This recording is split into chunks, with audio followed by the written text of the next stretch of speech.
All right, so, what's that? It's not quite 7 o'clock yet. It's, 7 by you? it is 7 o'clock. Right, it is 7. CEO needs to update his watch. So it's 7 o'clock, so we'll get started. We're going to have two parts to this meeting. Firstly, we're going to have an information briefing from the CEO, and then we'll probably take a break and then get into the special meeting after that. So I'll hand it over. Thank you through the chair. I'll keep... Sorry. Try again. That was a very short presentation. Okay, I'm back again.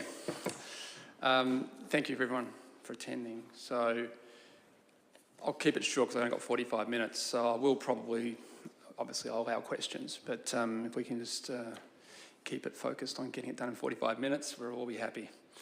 So what I've done, I've talked in the past, in recent past, on one of our budget sessions, the strategic work we're doing, but it's always hard. I suppose the messaging I would give at the beginning is, in terms of, I guess, the process, I think, you know, we've talked about roads, rates and rubbish, and I'm not proposing we have camels to do freight tasking in Gawler, so don't take it literally, but I think we do need to talk about transport and roads and doing the basics well, and I think even in the past we've had some fiscal challenges where we probably have had targets of projects we wanted to do and probably not invested enough in renewal. And that's a challenge we're going to have to face. And I think our transport infrastructure planning we're now doing is part of looking at that focus on roads and infrastructure. In terms of environmental landscape, I think we've had an inconsistent run at it. I think we've done a fair few strategies. I'm not sure we've invested enough resources on the ground, but I think we do need to resolve some of these issues of green links, how we deal with growth frameworks, the role of the Gawler River and so on. Housing clearly is an important issue. It's a question of infill and greenfield. The infill will be what we need to do in and around the town centre, but also there's the greenfield, which is basically everything else, particularly Gawler South, but even what we're doing at Springwood and so on. And we're working on that with the growth framework, as you know. Placemaking community focus, I think, are important. We talk about the stickiness of Gawler Town Centre. I think one of the challenges or accusations perhaps is at times the making and the design we go with and having people in the town, and that's why we're talking about things like the urban design framework. And then finally, I guess we're talking about sporting facilities, and there's been some work clearly by the working group, and there's a need to understand not just the needs of football clubs, but the needs of all sporting facility groups, because each has their own compelling argument, and that's something we're also talking about in the budget for next financial year. And ultimately what we're talking about, it's about who we are. We talked about the annual budget, and I think, you know, if you're trying to simplify it, it's really about living within the means, not using a credit card to its limit. It's about a robust long-term financial plan. The current long-term financial plan doesn't have big asset items in there in terms of, say, pools or other things, because we really can't find the money to deliver those things. It's about our asset renewal, it's about our asset management generally, and it's about not just looking today at investment, but really making sure we use grants and other mechanisms to renew what we have before we start building new. So I think that messaging is important, but I guess the final point I'd make about the budget is it's about using the remaining term of this council to do the strategic planning well. And that's probably something you could argue has been done with their recreation. The urban design framework, we've talked about it a few times. I think it was relatively well received last year, but it's also fair to say when we're looking at financial challenges, the first thing you do is look at the biggest items and go, we shouldn't do it. The reality for us with 15,000 square metres of retail being delivered somewhere in Gawler is most of that will want to come into Gawler Town Centre. But I would also argue that some of it probably needs to go in some of the other growth areas, which we'll talk about, such as the south. But how do you do so in a respectful manner? And I think that is the challenge, and that's where the modelling needs to get done, and I think there's a need to do more work in that space, and we'll go into that a little bit later. And we talk about regional planning, and I did provide a copy on your desk of a letter that I got today from the Commission, and that Commission letter basis of Gawler 2046 and how that informs what we call Gawler, the GARP, Greater Adelaide Regional Plan. And I think it's important to say that, and I don't like going to those forums apologising for council in the past as to perhaps a reputation of being difficult to deal with. And I'm not saying that's true. I'm saying there's a perception in some quarters that there has been a conversation that has been a bit less than forward-thinking. And they can have their opinion and we can have our opinion, and I won't be defensive about it. But I do think it's good that they're willing to write to us today and say they're willing to work with us moving forward, regardless of whatever that history was. One of the things that I think pops out when you look at what's going on is the issue of the challenges that are faced, because these challenges aren't just faced in Gawler. I'm not necessarily a person who reads a lot of David Pemberthy because I find him a little bit far to the right. Having said that, I think what he says here is actually dead right, which is the conversation council needs to have, and every council in South Australia, is about the conversations and decisions we need to make about how growth occurs. So there hasn't been a significant amount of infill in terms of inner and middle ring suburbs for a range of reasons over the years. And I'm not here to defend that. I'm just saying that's where the landscape probably sits. And I guess that also applies when you talk about places like Riverlea. It's easy to talk about how development there has been a challenge, and it has been. And it's a place without public transport. It's a place that, at the moment, it's a place that has some challenges with regards to First Nations heritage along the river. Is it a perfect situation that these issues come up and perhaps they should have been addressed earlier? No, it's not. But I guess what I'm saying in terms of my broad overview is that the growth agenda is driven by state government. It's their pond, we're inside their pond. The question is really how we maximise it in a way which we can live with and allows our voice to be heard in a reasonably constructive way. And I've already talked about Barossa. This article was really about the Lindock Recreation Park, and the DA's been lodged. I think it's with state government at the moment, it's with SCAP. Again, this goes back to the fact they did the strategic planning at a level which allowed them to do detailed design and delivery. And I think that is something which is significant, and that will give them a legacy outcome. I've been looking at the budget process, and you're familiar with the suggested phasing we're talking about in terms of 10 years. And yes, I'm pitching the fact that we need to do the strategic operational planning now. I guess the elephant in the room, and there's always elephants in every room, is the critique that we haven't always delivered what we promised we would based on the strategies we've done.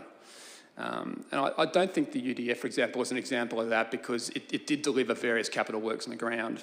But I think there are some which we would acknowledge, due to lack of resourcing, were a challenge. I've got 4 examples.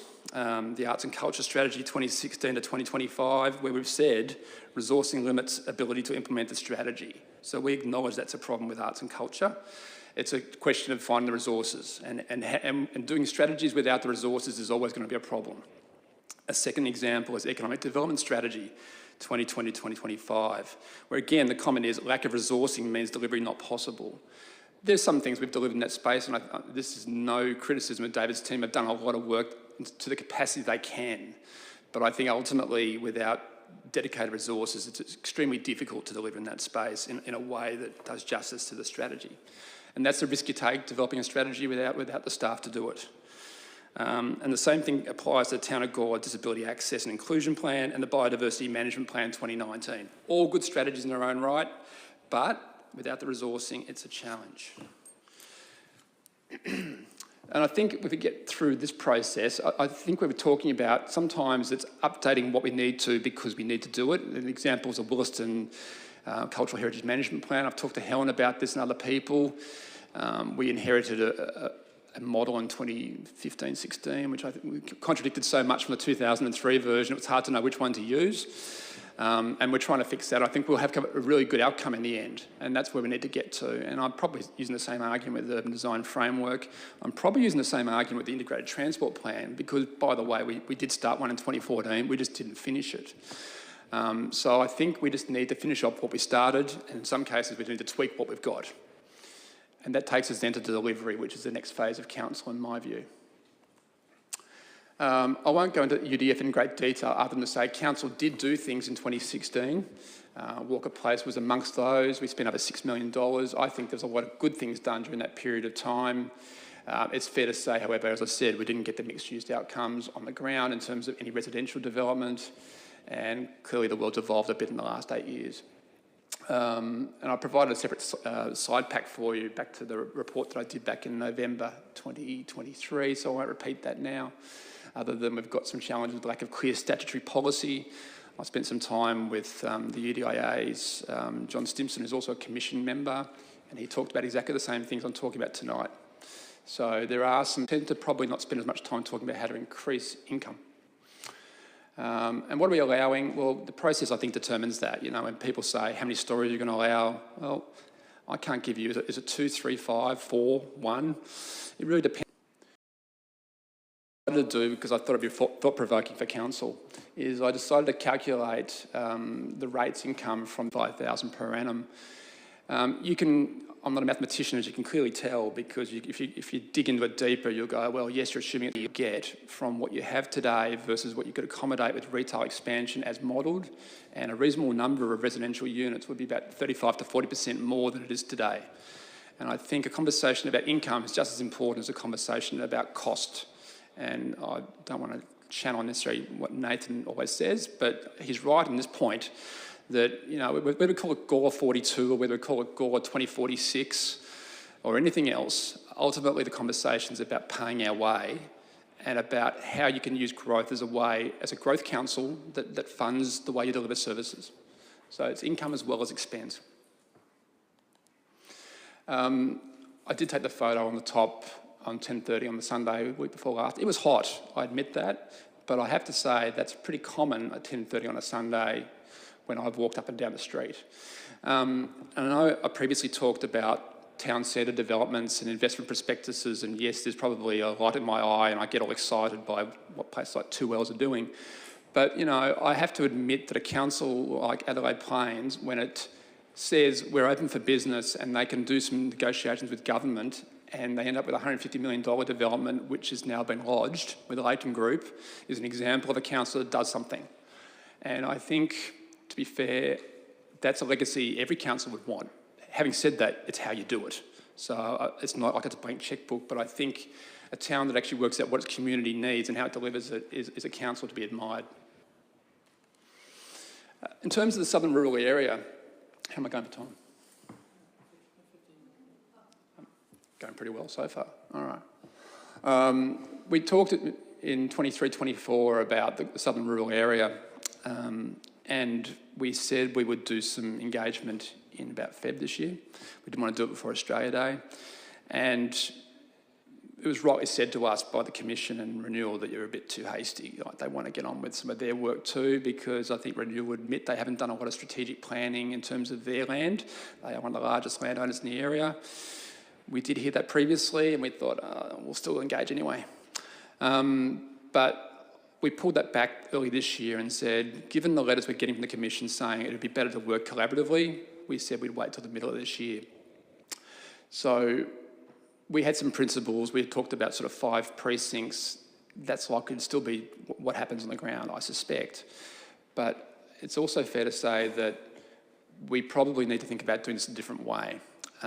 So what we've said to the Commission, and I've said in this room I think as well, is that Jensen are doing the work on the growth framework. They're doing engagement on the integrated transport plan, so both those things will happen at once. I'm conscious of engagement overload with the community. It's much better to get people in to talk about both issues at once rather than one, and then do another one separately, because they are connected.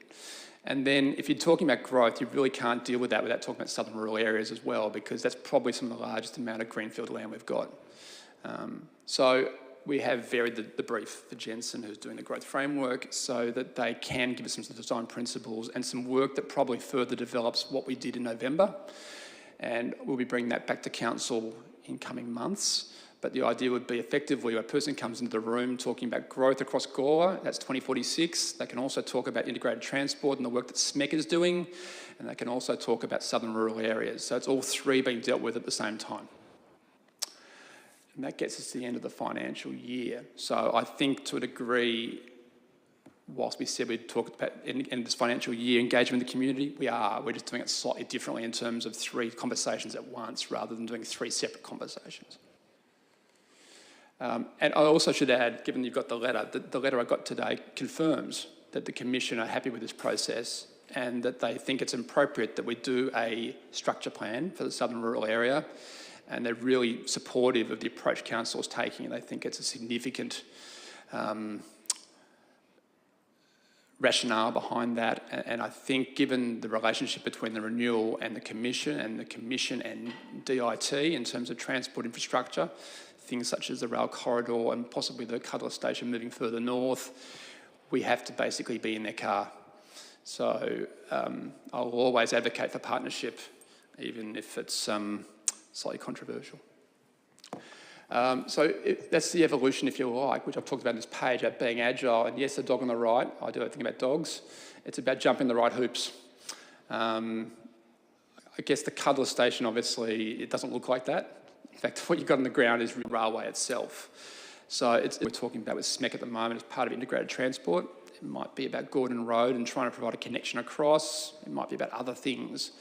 But I think we need to get there. And I'm also conscious we've had correspondence from from the Aspire residents as well, and you've probably seen similar, where they talk about having to trespass over private land to get down to Gawler Green because there's no nearby retail and no activity centre. So what could we do in that space? And I think that's probably something we need to think about a bit further than we have. We've talked about recycled water as well. One of the things the Commission wanted us to do was to beef up the arguments on Hillier. Hillier we've talked about in terms of businesses that exist down there, and there are a number of businesses, but what we haven't really done a lot of is work on how to access the Virginia or other pipelines in the area. So the tender ended yesterday, I think. I don't know how many tenderers we got for it, but it's a bit of a proof of concept of what water we could get, how much water you'd need commercially for SA Water to go, yes, we're happy to deal with this, and then how on-site storage would work. But I am mindful that, Councillor Koch and other councillors, rightly, point out that we need to look at the whole landscape, and that includes agriculture being an important part of it. Arts facilities, for example, it's hard to see that being converted to residential or rural anytime soon. So we need to think about what we do with that area. We've already talked about commercial activity centres at a small scale. I'm talking neighbourhood level. We probably need to find probably 3 or 4 different solutions to where the sports hub would be, because it's fair to say the Commission don't necessarily share exactly the same view as us as to where it's going to be, because their core function is, as you know, residential development, so putting a big parkland on their land may not be something they're 100% enamoured with. And that's fair enough. That's why it's a negotiation. So anyway, I just share that with you. I got the dog again. Sorry, I should have deleted that. But anyway, we've covered most of this. In terms of the 30-year plan, it's changed and whether they've met their targets or not. One of the things the government's talking about doing, which I sort of mentioned in passing, but I didn't do justice to it, is that it'll be a digital document, which means as things happen on the ground, as actions are delivered through the framework or the GARP, it'll actually be reflected that it's changed, that action's been done, it's ticked off. Ultimately, where they want to get to is the idea that structure plans, your front end, you're planning. So you work out exactly what uses you want, roughly where the zones are going to be. You've got your key design principles, and you let the proponents come back to government, or state government, or council in this case, perhaps, saying, here's our proponent-led code amendment. But you don't get it past step 1 unless it's consistent with an adopt structure plan. So that's where council deals with the community and makes sure the community has the input it needs to have that generally supports the structure plan you're doing. And that's what we're proposing for the southern rural area. Equally, by doing the front end work, engaging on, I'd say, the regional plan itself, which everyone will get a chance to comment, including us, in the new financial year. And I would say, Jensen's work is our submission, if you like, if we agree with it, to that regional plan, that there is a way forward where next financial year the community again get a say on the structure plan. Ultimately, though, at the back end of it, when code amendments are done, there'll be a more limited engagement process where you've got 21 days, whatever it might be, but it's not a code amendment process that takes 12 or 18 months. And that's kind of the way the government's moving forward. And is it a good thing or a bad thing? I think it's probably fair to say the existing code amendment process is clunky, both in terms of engagement with communities and if it's a deal. 3 things are being dealt with at once. So there's a regional plan which will get adopted, we think, around May, June next year, which is exactly the same time as the Adelaide North Transport Study and exactly the same time as the Adelaide or the South Australian 20-year infrastructure plan. So the goal is ideally that this plan more accurately reflects the infrastructure burden that needs to be been enough into lines seem to have moved a little bit over time. And I think initially I might have said, 18 months from now, we're told it will be in a position where there's a structure plan, and it's at a position where people are starting to think about what to do on the ground. We developed studies from 2016-17 versus today. A lot of those studies probably are reasonable, but are there other ones that perhaps don't stand the test of time? Use that as an input back to them and say, pedestrian linkages and those things. So I think it's an opportunity at our end to perhaps fill in some of the gaps as to how we see the world, how Concordia may or may not connect into Gawler. So I've covered Concordia, and then there's a council plan process itself, as you're aware, and that should finish within a reasonable time frame this year. Southern Rural Area, the REC plan, I've covered Southern Rural Area, but I will cover the REC plan in a little bit more detail. So I initially thought maybe we'd be starting in early July, but that's really in David Barrett's hands and Bryce's hands. Obviously it's budget dependent, but the fortune there is you've got a team with, I guess, what I call project champions. You've got Bryce, who's got such a strong understanding of the area, and supported by David, that I think that is one of the pivotal pieces of work we need to do. And I think by having largely done the growth framework and have a bit of a population model of what those needs look like, we're in a situation where we've got some frameworks or boundaries to actually work out what that REC focus looks like. I'm not sure, David, if you want to add anything about REC planning from your end. Okay. All right, so there's that, and also the urban design framework, which I've already talked about, so I'm not going to talk about it again. So I guess it's fair to say that there's a bit of ball juggling. We're doing a bit of both, chasing the ball and controlling the ball, probably. It is what it is. But I think the focus for us is about how to get the strategic work done without duplicating. I have no desire to come back here next year and the year after and go, oh, there's 5 other strategies we should have got funded, and here we are, we only need $350,000. I think the big ticket stuff that Council largely signed off on last year, which was the growth framework, and the bigger one, which was integrated transport, they're significant chunks of what we needed to do. I think the tidy up of the UDF, which I think also needs to be over 2 years, and what I have said is we do most of it, not next financial year, but the year after. So we just need to stage it in a way we don't burn ourselves out or burn you out in terms of constant briefings and workshops. But I do think it's an exciting time if we get our ducks in alignment. So it's open to questions. Councillor Hennessy. Mine's not so much a question as just a response, and I'm happy to engage and perhaps in some writing on this, but I thank you for your presentation, and I think it's useful to revisit it. I think in my role representing the community, I've got a couple of points of view that I think need to be put. I'm not actually distressed that certain parts of state government find us a difficult council to deal with. Sometimes that can be a problem, and sometimes it actually shows the strength of feeling in this community.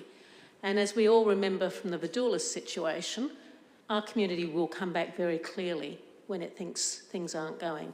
So I'm a bit disappointed to hear that that we might have a problem defining what an inter-urban break is, and that in fact perhaps the state government thinks there's going to be housing all the way up all over their land. We'll see how that goes.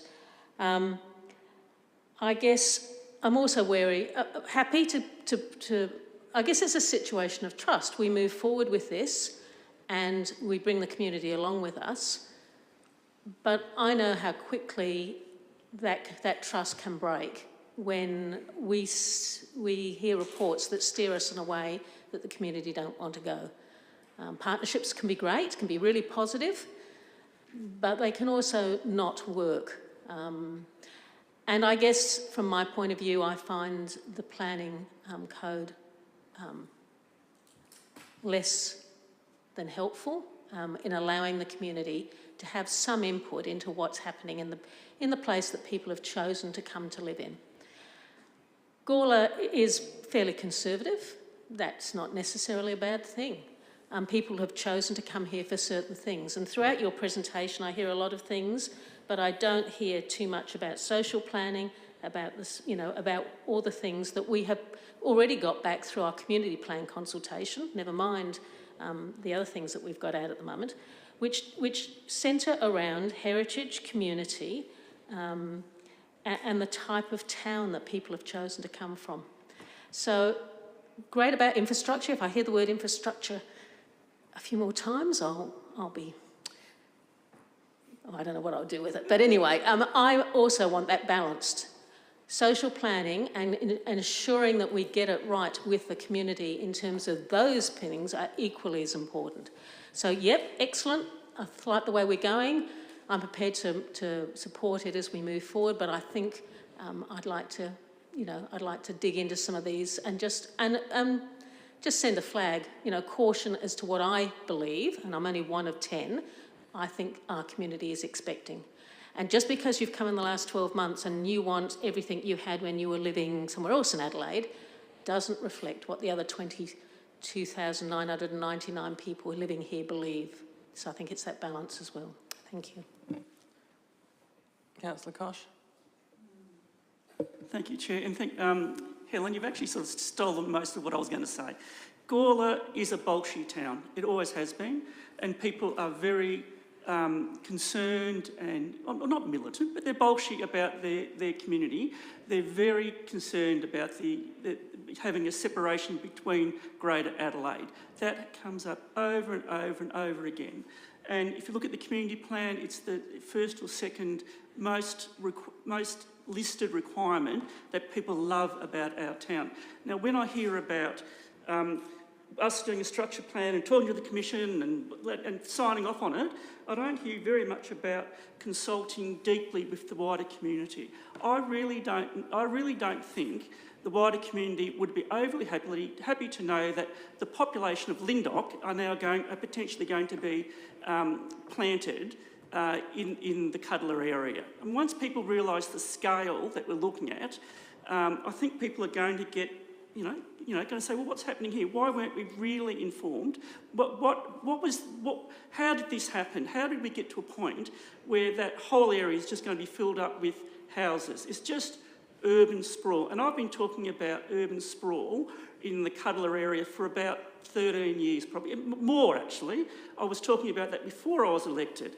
And, people are very, very concerned. So simply by waving your hand and saying we're going to do this, that and the other doesn't go down that well in Gawler and the people of Gawler. Like we saw with the Vidoulis development. That was an example of where there was going to be economic development, a whole range of things, and the community rallied against that. I think you're going to have the same effect when you start talking about the population of Lyndoch being transplanted to the Cuddler area, and the fact there'll be no inter-urban break.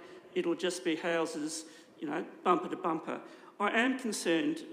Originally, when the 30-year plan came out, there was going to be a balance between some green infill, and then there was going to be greenfield first and then infill afterwards. It looks like that's been flipped over, probably because people think it's easier to push over country councils or councils that are out on the fringe because they haven't got much of a say. Well, Gawler has got a lot of a say, and as I said, we are fairly Bolshie, and Gawler will push back, I'm sure of that. The other thing is, I'm concerned now, this is the second time there's been a reference about the Southern Sporting Precinct. It came up in one of our other reports, and I asked a question about that, and I was told, oh, we just need to reaffirm our needs and whatever, but this is the second time it's been said. So I don't think you should be counting your chickens already when it comes to that, because it sounds like that may be an issue. Well, I just want to say this is our meeting. It's not the staff's meeting. Okay, that's important. So we get to comment. It's our meeting. I am actually really, really concerned about comments, and councils now have to pump that infrastructure, and I think that's going to be a huge impediment on development going forward. So really concerned that we're being pushed around because of political agendas somewhere else. Thank you. Yeah, and just to clarify, we're not in a meeting at the moment. This is the CEO's information briefing. Sure. Yeah, we're not. Yeah, we're not here to... He's made his comments, I've made mine, that's it. All right. Councillor Solomon? Thank you, Acting Mayor. I can put my point of view, but I just want to check first that I'm not breaking any rules there, or should I leave that to the next chapter? Because I'm a bit concerned that we tend to get one point of view or one side of the story in an information session, because some people are adhering to the question rules and some people are actually debating in an information session. Is it okay for me to put my point of view, or should that wait until we're debating? Yeah, look, it's fine. Just, you know, That's fine. as long as it's on the topic of what Yeah, okay, that's fine in then. the presentation. That's fine. So I want to start right. You know, of course, I agree with some of the comments which were made, particularly about the kind of town that we are and what people expect from our town in regard to, you know, our unique history, our heritage. People come to live in this town because of that unique sense of community, and I think those things are all really, really important. What I see from a lot of this planning here, especially the talking about growth, is a real step towards recognising that unless we plan for that growth, that is all going to disappear. It can either happen with us or it can happen in spite of us, and we run the risk of losing everything good and that we hold dear about this town if we don't actually look at the growth and steer that in a direction. That does need to be based off of what our residents have said.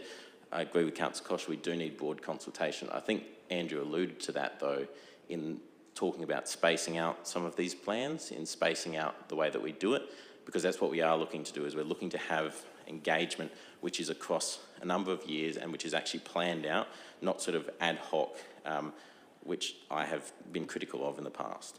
I think there's some serious issues which have been addressed here about particularly asset management.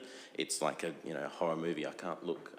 It's so scary. Well, it's not quite a horror scene yet, but it will be if we don't do something about it in the next couple of years. Because if we don't start picking up that asset management stuff, then it is going to get really dire, and we're going to look back, like a lot of other councils are doing now, and go, we need to find $10 million from somewhere. And we don't actually know what that figure is. Understanding what that figure is and planning for it rather than being scared and running from it is, I think, a bold move that we actually need to make. I think from this point on, what we should be focusing on is what we're going to do in the future. Obviously, there's some issues there in regard to reputation. I've been very critical of Town of Gawler's reputation, not just with state government, but with other councils, with other groups like the RDA, people who come to speak to us, our own subsidiaries, developers, all kinds of people. I think we have a poor reputation. I'm not interested in rehashing, that again and again and blaming certain people for doing that. What I'm interested in doing is saying, what is the kind of reputation that we want? To me, what the acting CEO has outlined is good in the sense that we'll start working with people. I don't agree that, I agree with Councillor Hennessy, we shouldn't just let people roll over us, and if the state government want to come and, and get rid of all the green spaces in the southern rural area, then that's not going to happen. But what we need to be able to do is be able to sit down at the table with them and have them take us seriously, because we're not going no, no, no, no, no on absolutely everything. And so when we do raise an objection, the state government is saying, okay, let's talk about this then, and they don't just roll over us, because unfortunately we are lacking in power here. State government, we are under the control of, well, not under the control of state government, but state government can very well do what they like with local government. And if we are not having a healthy relationship with them, we do run the risk of them completely avoiding developers for everything, as much as some things they do may annoy us.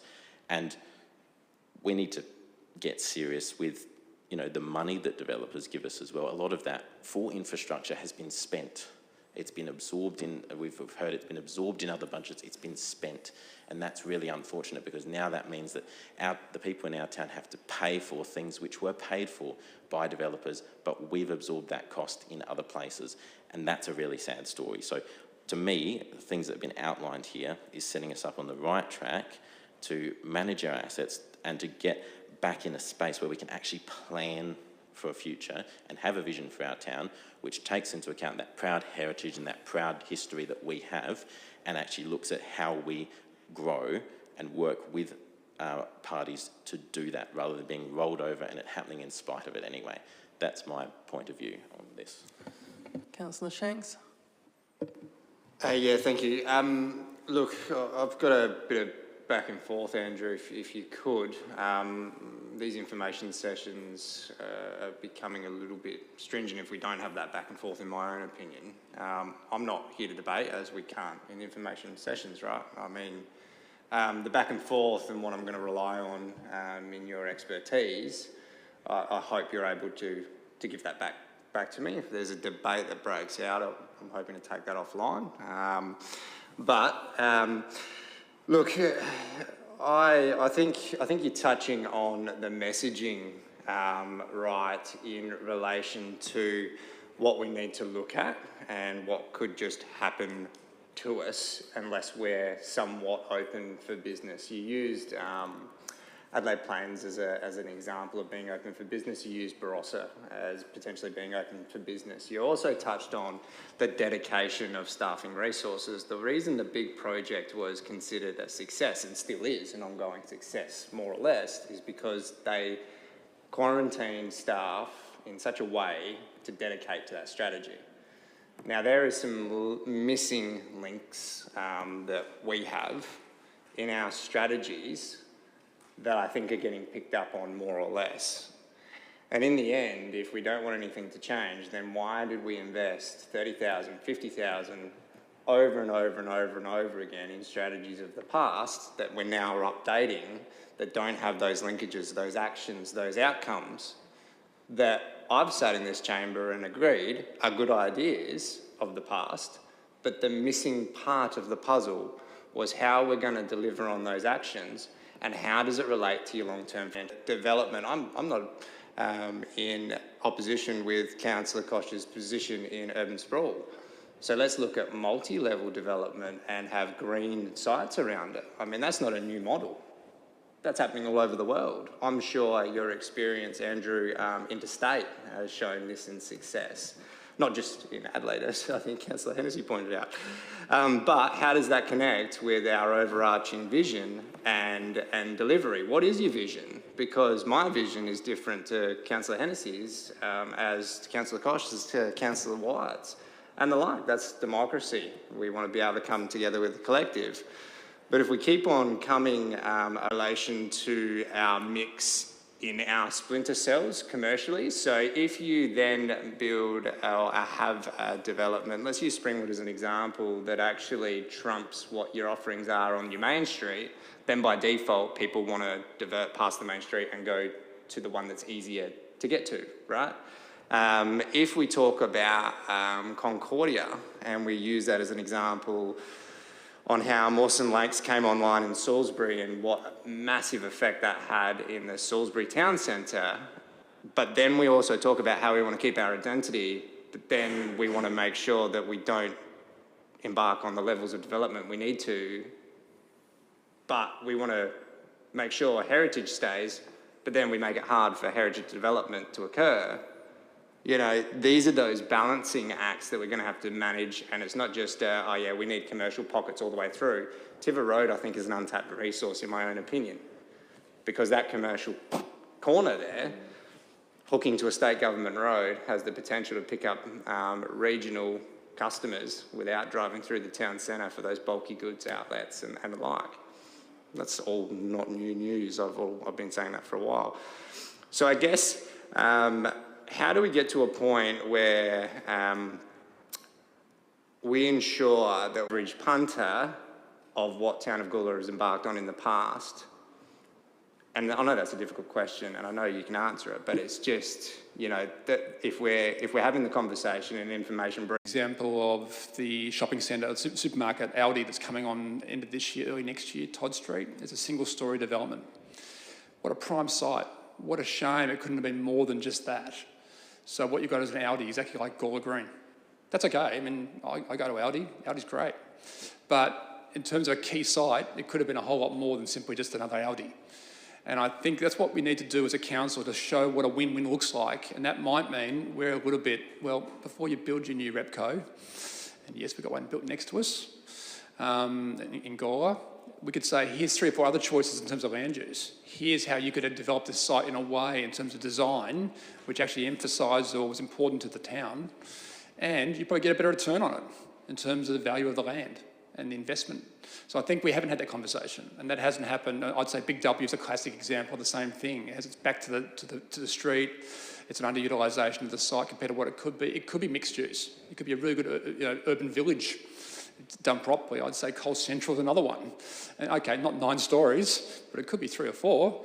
And I think that's a conversation we need to have about, are we happy to have the conversation or not?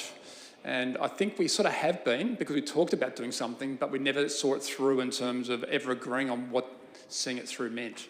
I think a work plan that actually fleshed that out, who's responsible, who's the champion. I'd say the town centre is the DNA of Gawler. If you don't sort out the town centre, then yes, you're regionally significant in some respects, you know, education, healthcare, etc., heritage, definitely. But in some respects, we're probably not. So in terms of how do you make people understand, I think that's where the investment prospectus is important, and actually changing the code so you actually can do stuff, because the code doesn't allow those things to occur. So that's what I'd say. You could get some easy wins by engaging with the community and testing that out. But I do think there was some work that was done there which deserved to get to the end point. I think the community were engaged with. I think it was really good. But I don't know if we spent enough time with actual landowners, to be frank, because they're the ones with the land. So I think that's what we need to fix or expand upon, that's all. I won't say fix, because it wasn't a problem. It was good for what it was. But that's where we need to go further. And on that same issue, more broadly, on growth, I respect Councillor Koch's position. I'm not here to debate it with him. But I didn't say that structure plans means forget green spaces or green links or into urban breaks. In fact, that's exactly the conversation we're having with the Commission, and it's in their letter. They want to do those things. It's in the back end of their letter. I don't think you could ever look the community in the face squarely and say you've developed a good framework if you haven't got green breaks examined in a reasonably rigorous way. I just don't know what exactly that looks like yet. That's the journey we have to go on. Anyway. All right. So, Councillor White. Thank you, Acting Mayor. Just a quick question for the Acting CEO. In regards to infrastructure, so obviously there's a number of different plans in there that talk about different priorities within different areas of infrastructure, sport and rec, community, etc. I know we've sort of mentioned this before, but more of an overall infrastructure plan, as in what are the priorities, what goes first? You know, the words we've thrown around, that, you know, swimming pool redevelopment, sporting precincts, town centre, this, that, they're all from different areas and there'll be different priorities in their own plans. But I guess a more broader plan, as in, we've got this pool of money, what is our 1, 2 and 3? Where do you see that fall into this planning scope strategically? It's a good question, and Helen hit the nail on the head. Yes, I can talk about roads and pipes and infrastructure, and you'll get all bored, because that is only one side of the story. 2016, we did our community infrastructure plan, and we are doing, as you know, some work in Gawler East where we're remodelling what a community hub might look like, and that's just one aspect of it, but we're talking about facilities, yes, and ways for people to engage with the landscape and with each other. And I think that's been missing in Gawler East, and that's certainly a gap there, but it's going to be a gap pretty much through the Gawler South. And you could argue that's even part of the discussion about what stickiness looks like in the town centre. You know, is Walker Place enough? What more could we do with other areas of land, including along the river? I think the 2046 specifically has a section in there about social infrastructure planning, and I won't use the excuse we haven't got a social infrastructure planner, so I'm going to stay ambivalent on it. We can't. If we're talking about community growth and being what is, hopefully a community that sees itself as Gawler, then we're going to try what. I don't have the answer for you, in other words, but I think we'll get the answer. Sharon? Sure. And I think that's just on that sort of stuff as well. And I think the long-term financial plan and this iteration of the long-term financial plan is also a critical document, and I think that people need to look at the long-term financial plan more than just the numbers.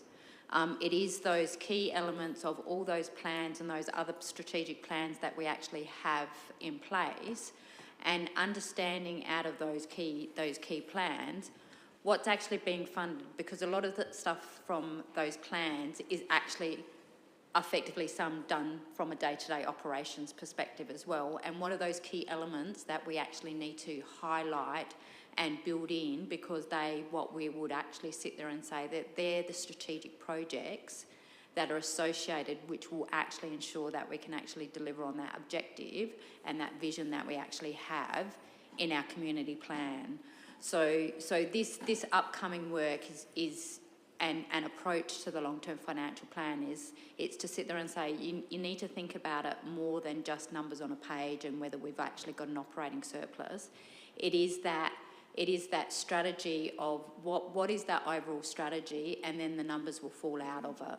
And it's that and making sure that we balance to sit there and say, okay, well, if these are all the things in the next 10 or 15 or 20 years that we actually want to identify out of all those plans and bring it back together, and then work out from that perspective as well. So I think that's another document that will bring that. It's just all the work that we're doing this year and some of that stuff planning is what we're actually going to form and build to make, we'll have a more robust and understand where we are and where we can be going forward from that perspective. Right. So if there's no more about this presentation in particular, Nathan? Sorry, just one more point, and thanks, Sharon, for that. I guess, and moving forward through the long-term financial plan and this version of it and the linkages and everything like that, that's why I think this is very, very important, because, you know, we could be in a trap to say, oh yeah, our long-term financial plan, we've been delivering on all these strategies because of the way this strategy says that is ambiguous enough to align that core function of council to tick the box over here. To a degree. That's where we need to be very, very clear on core function of council, what core function of council costs, and how that core function of council continues regardless, because it has to. Then, how we look at our new initiatives and how those new initiatives and new capital and the like pick up those big ticket items along with the small ticket items periodically through each financial year as we go through, as we strategise, and then we can go, hey, you know what, you know that core business stream that runs through our long-term financial plan, we're actually due for a major upgrade of that piece of kit over here. If we plan this right, we can actually upgrade that at the same time we upgrade the entrance point to this. And this is why we're going to do it at this time, and we're going to maybe bring this forward, move that back, because that's going to be the efficient way to spend it. But unless we have that holistic approach, we're just being that reactive model over and over and over and over again. And realistically, it's like, don't even worry about the strategies. If this is what we're going to do, let's keep on running around putting out spot fires. This is where we end up. So we need to change the thinking. Otherwise, you want the same, you do the same, you get the same. That's just what it is. So look, yeah, I just wanted to point out that I'm liking the dialogue around the long-term financial plan. Whether or not that gets me all across the line come budget deliberation, we'll hash that out in the coming months. All right. So yeah, if there's nothing else about this presentation, I'm happy to finish up with this information session. Do we want a 10-minute break? Yeah. We'll come back at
double check that the stream is back on. Yep. Okay. Welcome everybody to the meeting. I'm Cody Davies. I'm the custodians of the Greater Adelaide region, and that their cultural and heritage beliefs are still as important to the living Kaurna people today. Sorry, just a matter of process. I might have. Do we move a motion for the mayor, or she'd already got leave? No, she's on leave. This isn't a motion to. Oh, okay. Yeah. Yeah. So she's already put that previously. Yes. Oh, no worries. Sorry. Yeah. So yeah, we have one leave of absence from the mayor until the 25th, and she'll be back for next Tuesday's council meeting. No non-attendance. Are there any declarations of interest? No. Decision reports. So I believe Councillor Hennessy wanted to move something. Yes, thank you, Acting Mayor. I'd like to move a motion that we move into confidence. I can give an explanation of that if needs be, so that we can consider item 5.1 in confidence on the basis that Council considers it necessary and appropriate to act in a meeting closed to the public, because we're going to discuss information, the disclosure of which would be involved in the unreasonable disclosure of information concerning the personal affairs of any person living or dead, plus information, the disclosure of which could reasonably be expected to confer a commercial advantage on a person with whom the Council is conducting or proposes to conduct business, or to prejudice the commercial position of the Council, and would on balance be contrary to the public interest. Specifically, the matter includes information regarding service levels which may have the potential to impact employees, and details of potential projects and programs and initiatives that could confer a commercial advantage on possible suppliers with whom Council may conduct business with in the future. My explanation is that we, prior to considering the recommendation which we're going to look at in 5.1, which concerns the draft budget for next year, which will incorporate the proposed initiatives and capital projects for presentation to the Audit and Risk Committee, so only one of the early stages of our budget, and therefore held in confidence. Once the meeting has gone into confidence, I would seek that the acting enforcement... Requesting, are we moving to, if this gets up, we move to suspend meeting procedures to be able to have a conversation, and then we potentially move back out of confidence on the very public report? We will be out of confidence for the item. We are not, and we are before going into it in terms of just, sometimes you need to have a confidential part of a discussion. We move into confidence, etc. Councillor Solomon. Just from how that reads on the agenda there, so it will read that we're moving into confidence for item 5.1, even though we're not deliberating, or is there a procedural way around that? Because I know we need something on the floor. Well, I mean, yeah, I don't know if there's any advice. Either way, we will be moving out of confidence before we make a decision, but if we want to change the wording of the motion, is there any thoughts on that? Just in terms of, it says that we're in item 5.1.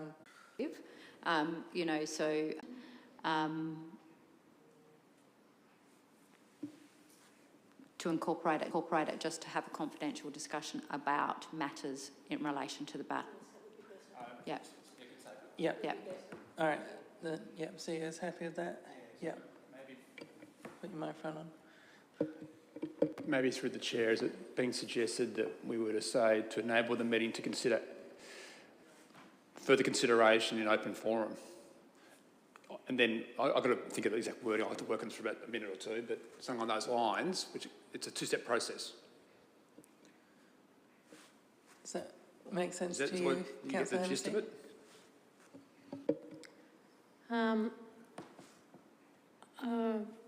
Still a little concerned that doesn't quite accurately... so we're considering items for discussion.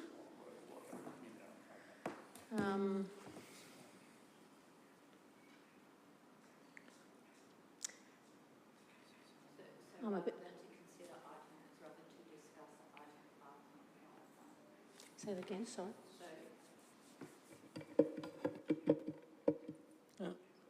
Try again. So rather than to consider item, it's to discuss item thing, but the idea is to sit there and say that the report would be considered out of confidence. Yeah, I think that's better. So it's actually to discuss.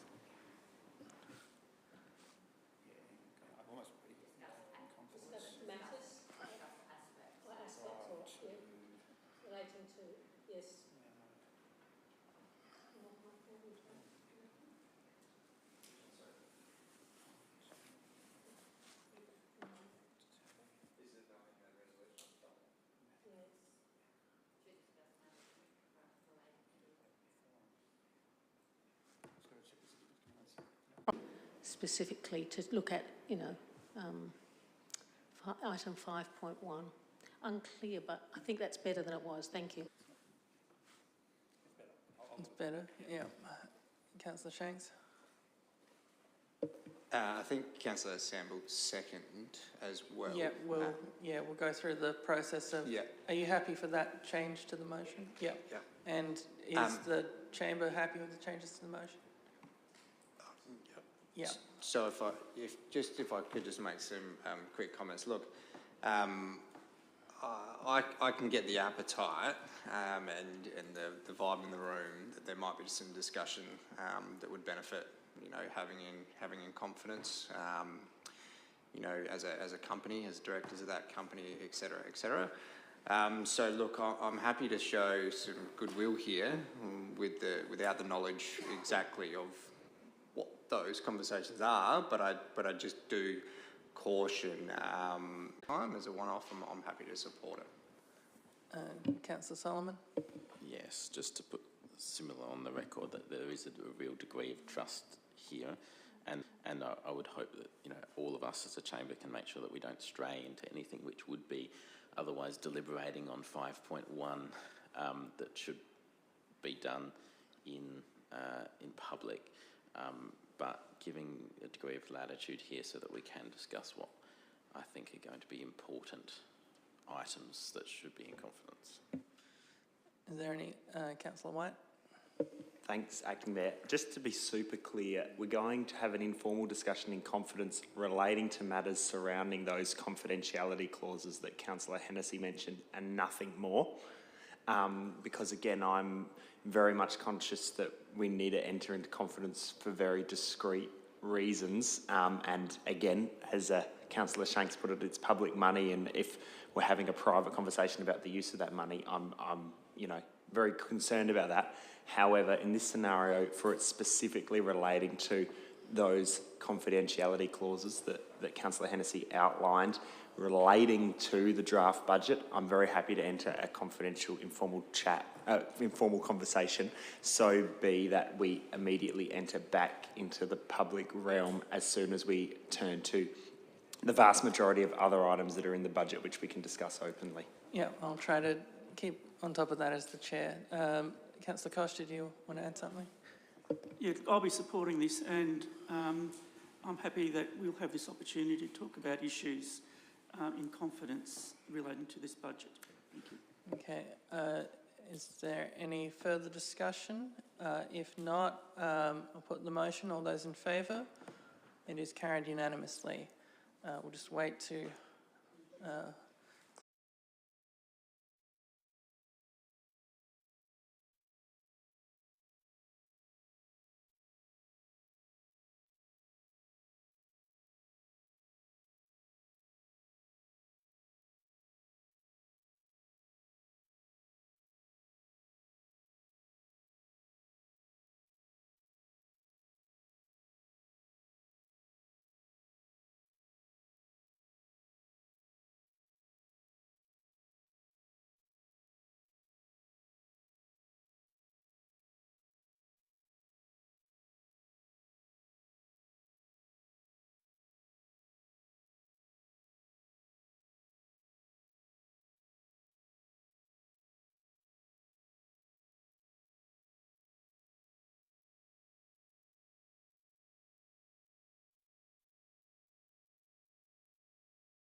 right.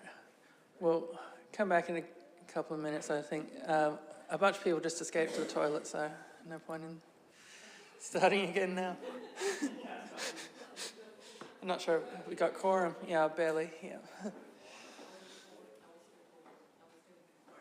And we're out of confidence now.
Once the stream turns back on.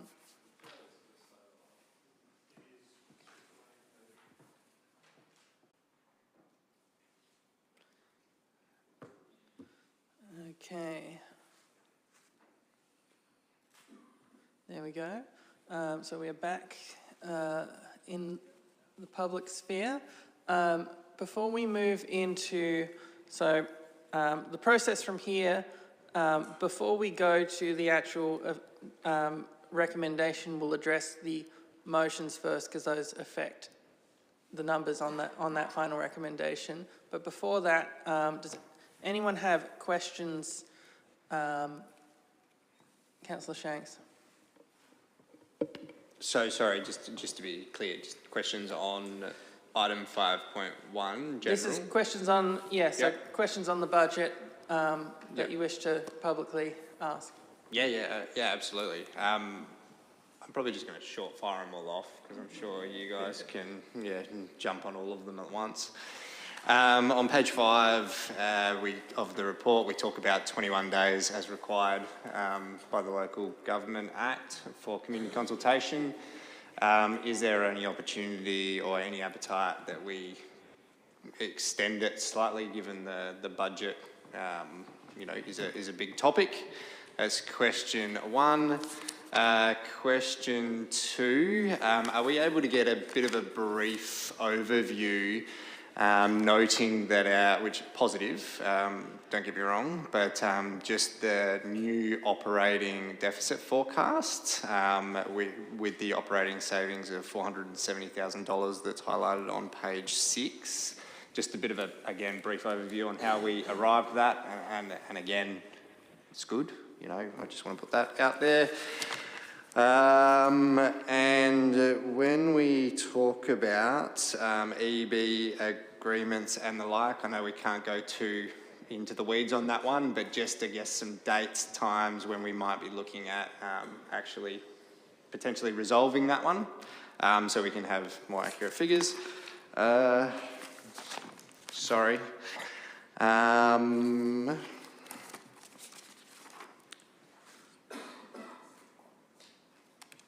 There was a savings question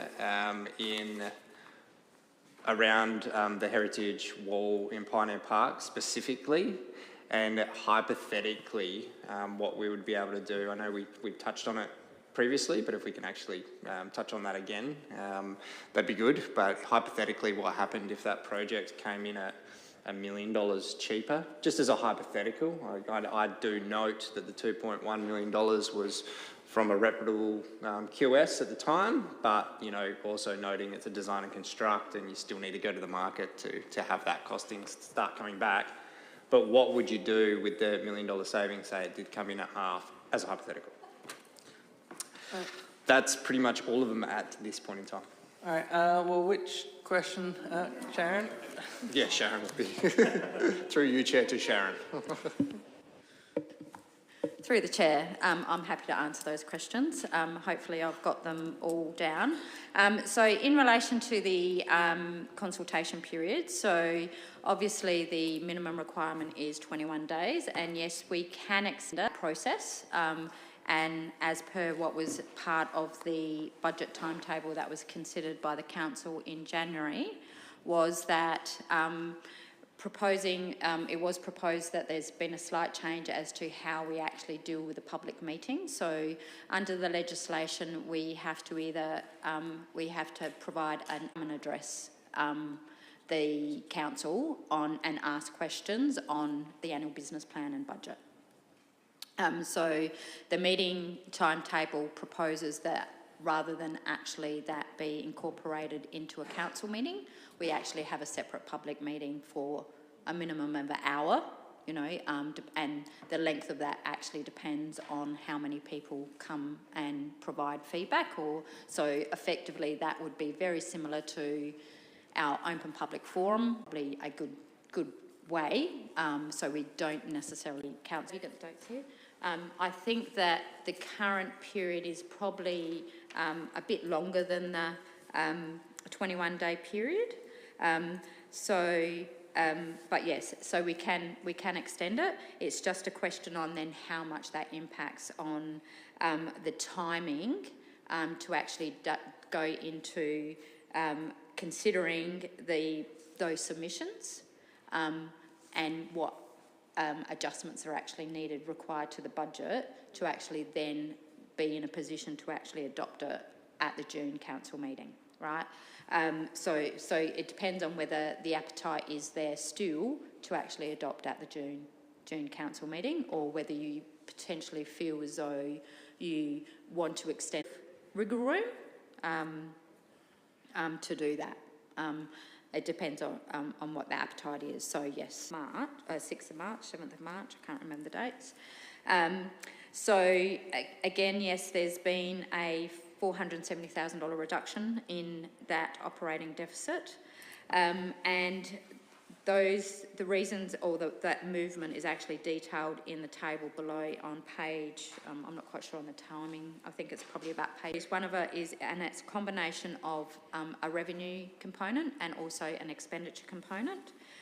Increase the rate revenue by 1% to the 6% plus growth, which was actually set out in the long-term financial plan. So that actually equates to around about $300,000 additional rate revenue. We did have an increase in our expenses because we actually had received the draft budget from the Gawler River Floodplain Management Authority, and their draft budget, or their service charge for the maintenance and operation costs of the dam. And apologies, I can't remember the name of the dam. Bruce Reid Dam. So that was an increase of $18,000. With regard to the proposed FTEs for the depot, the original, I suppose, the budget that was presented at the information session was based on the assumption that all of those staff would be actually on board for the entire year. Upon reflection of that, that is probably an unrealistic position, because obviously between the 25th of June when the budget's adopted and the 1st of July, we're not going to be in a position to recruit 3 staff.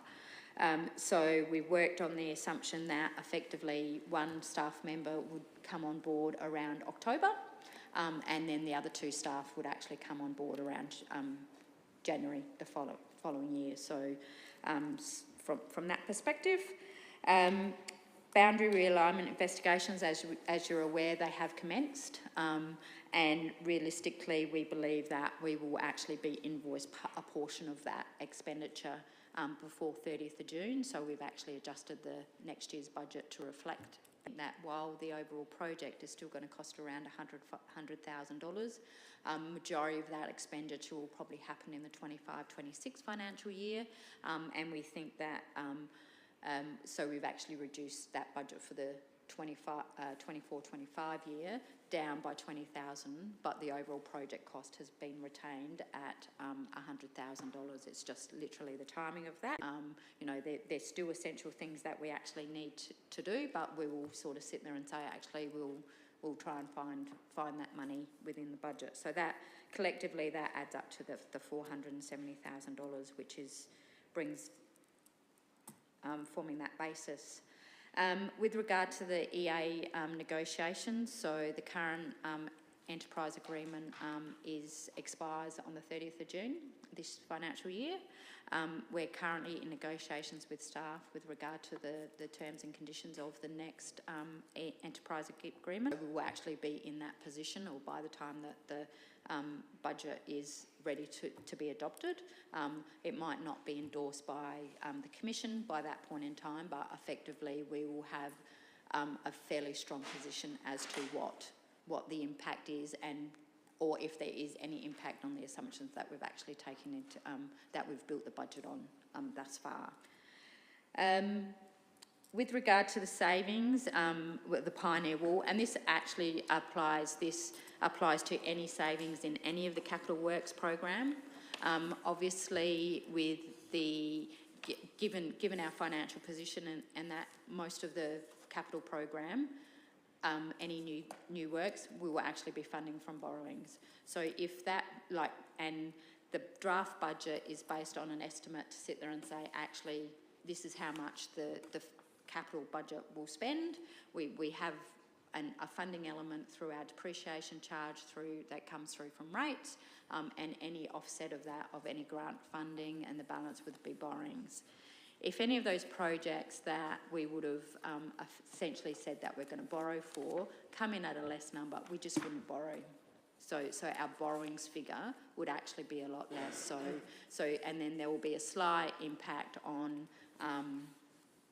our interest expense, but then the value of that interest expense actually depends on the timing of when we actually do that borrowing as well. And again, we will sort of sit there and say, okay, well, we'll make sure that we'll borrow at a time, which actually minimises that impact of on the operations. Like, you know, we're not going to borrow before time, you know, so we'll borrow as it happens. So effectively, we just won't borrow less. We'll borrow less. So by virtue of that, we'll actually be following through with future costs of less, less interest, and effectively there will be a delay and for the subsequent year, so that for the 25-26, the depreciation impact that flows on as a result of that spend will actually be less than what we've actually forecasted in the long-term financial plan. So, so does that answer all your questions? Yeah, I've got some more. Yeah. So, hold on. So yeah, just to, I guess, be clear, because I think there's a perception sometimes that it's tied directly to the rates, and you know, you book in for $2 million and then you raise the rates an extra 4% to compensate, and then you just don't give the money back. But this is that's not how that works. Effectively, from a capital works program, and I would sit there and say, you need to sit there and say, okay, well, the capital works program is effectively your investment program, and what you actually do is that, yes, eventually you will do, but it's actually it's a forward cost, in the sense of whatever the investment that you actually do of new assets actually obviously increases our asset base. And then we have to, by virtue of depreciating that, so depending on the life of the asset, so for example, hopefully the Pioneer Wall, once it's redeveloped and rebuilt, will have a life of 80 years. So effectively, for the next 80 years, a portion of that cost will actually be spread across those 80 years going forward. And yes, that's when effectively we'll be raising rates for the replacement of that asset in 80 years' time. So for this year, from a capital works perspective, we're not actually raising any additional rate revenue. Rate revenue is raised to fund the operations of it, and by virtue of that, that comes through from a depreciation and interest charge associated with those investment decisions that we make this year. Thanks. And a question to Wendy, just around the wall again. So just because there's been some chatter in the community because it just seems like a big number. It's a wall, it's $2 million. Can you just give a basic, why is the wall $2 million? Through the chair, I certainly can. I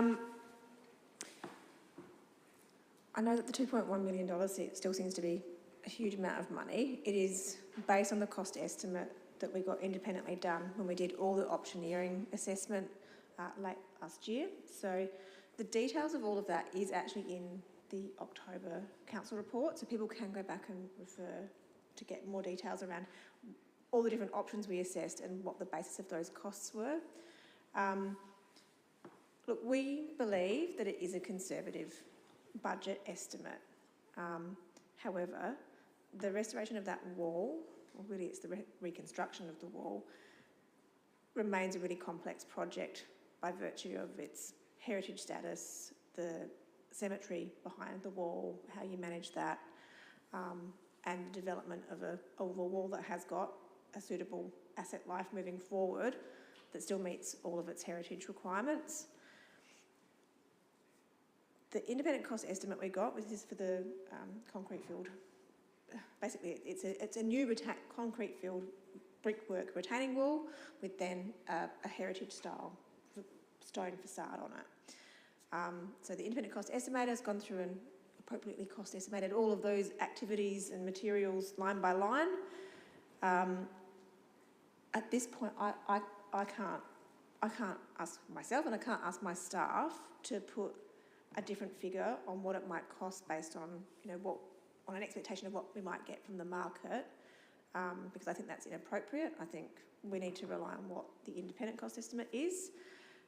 There's a report coming to council next week. I'm just updating on the procurement and just being really clear on that design and construction. And that's the point at which that revised figure will be provided transparently to everyone. So yeah, I know it's a high number. I do expect that it is conservative, but I'm not prepared to put a figure that we would effectively just be making up outside of when we've already got an independent cost estimate. So I think it's a matter of thanking everyone for their patience, and I know everyone's sick of seeing it. I know people don't like that it's possibly going to cost that much money, but let's go through the process and get the accurate information to present back. All right, thank you for that update. Councillor Sample. Thank you. If I may ask a question, the discussions are about the wall. Has there been any discussions about the statue monument? Because 10 years, more than 10 years now, 12 years ago, that investigation took place and it'd be in the record to this council, and it was found out that that statue that stands like a monolith up in the air there's no steel structure whatsoever in that. So if one of those bloody big semis that are coming into our town every 10 or 15 minutes and knocking over the light poles on Lindock Road happened to hit it, the whole lot will come down on top of the truck. That was proven 12 years ago. I just wonder, has there been anything looked at the point of that, the statue area? Because... So do you mean the one in Gawler South or...? Sorry? Oh, the other, that Finlay, yep. All right, Wendy. So through the chair, so the McKinley Monument does form part of the broader Pioneer Park restoration reconstruction project. So at the moment, structurally, it's understood to be quite sound. We expect it more to be a minor piece of restoration work. When they're doing the detailed design, though, for the wall, if there is a need to provide structural strengthening to the monument, and that would be in terms of tying it back into the new retaining wall. That will certainly be explored. I don't expect that's going to happen, but you know, I'll wait again for the detail to come through, and they've been doing the appropriate investigations. Great. Councillor White? Thanks, Deputy Mayor. I'm going to ask about the wall as well. Look, I guess I just want to start off by saying I don't hate heritage. I really love heritage, and Gawler obviously has quite a unique amount of heritage. However, obviously, these questions are naturally coming out when you start to look at, is this wall worth the price tag type thing? So I guess what I want to ask is, prior to the detailed investigation, the detailed design and the concept, understanding that an independent assessment's already happened, there's already been a number of designs, I guess for me personally, as a representative for the community, I want to ensure that every possible option is exhausted prior to saying we're going to put this money in the budget and then eventually commit to the project. Because, you know, what I need to be able to do is justify to ratepayers that $2 million of, yes, I understand it's borrowings, but $2 million of our budget, which is a significant percentage of our budget, is being used to restore a wall when, as we've seen tonight, as we've talked about always, there's plenty of other projects that $2 million could go towards that I can guarantee the community would probably rather see that go towards. Now, again, I'm not discrediting the heritage aspect of our town. I really do think it is important. I guess what I see as a potential option, and I want to ask through the chair if this could be done, has been done, a meeting with Heritage SA about, hey, this is our situation and this is what it looks like it's going to cost for this design. What other options are there? Like, let's just lay them all out on the table and be perfectly open and go the extreme of the complete redesign and rebuild, which appears to be the path that sort of the independent assessment went down, to what would it look like, hypothetically, from Heritage SA's point of view, if the wall was demolished and something else was put there? Like, that's the two extremes that I really want to see. And again, I'm not saying we should knock down the wall. I'm not saying that it's not important. But that's the information I think we really need to have prior to putting it in the budget, while also acknowledging that it is a time-sensitive matter. Like, that wall has been sitting there for way too long as it is, so we want to move and do something on it. So my question, I guess, is, first of all, am I even on the right track with asking if those discussions could be done or have been done? And second of all, if they could be done, I guess, where does staff see that going? And is there potential for alternative options that maybe are more affordable? Okay, thank you. Through the chair. It's a really complicated question. So we have had Heritage SA along the entire journey with us in the optioneering of, or the design optioneering process that we went through last year. They've got obviously some particular views that we have tried to make all those options adhere to. Likewise, I think that's balancing, again, community expectation on the heritage value versus expenditure anywhere else, and we could ask 1,000 different people and probably get 1,000 different answers. I think on where there probably are, there's probably variations on options. If we want to go back and revisit that, now would be the time, or possibly next week's meeting would be the time to have that conversation, because we would put a hiatus on going to the DNC at this point, because I definitely don't want to go through a DNC and end up with a massive variation in the design, so design and construct process. I don't want to end up with a massive variation in the design phase, because we've actually put it out to tender with a scope that we no longer want to pursue. So there's an important timing element to protect council's interest on that one. But I do I take that point, and I think maybe this is a conversation possibly when we have the report up to council next week. That value proposition of, possibly $2.1, that would be nice, wouldn't it? $2.1 million, for the full wall restoration versus, I don't know what anything else is. So maybe that's one people want to have a think about between now and next week. I hope that's answered that okay, people? Yep. Thanks, Wendy. Yeah, I really, really appreciate that answer. And yeah, I guess it's quite comforting to know that, so at this stage, we haven't committed to that full scope design. That's the discussion to have at next week's council meeting. And I think I probably encourage elected members to maybe just have a think at it from that lens.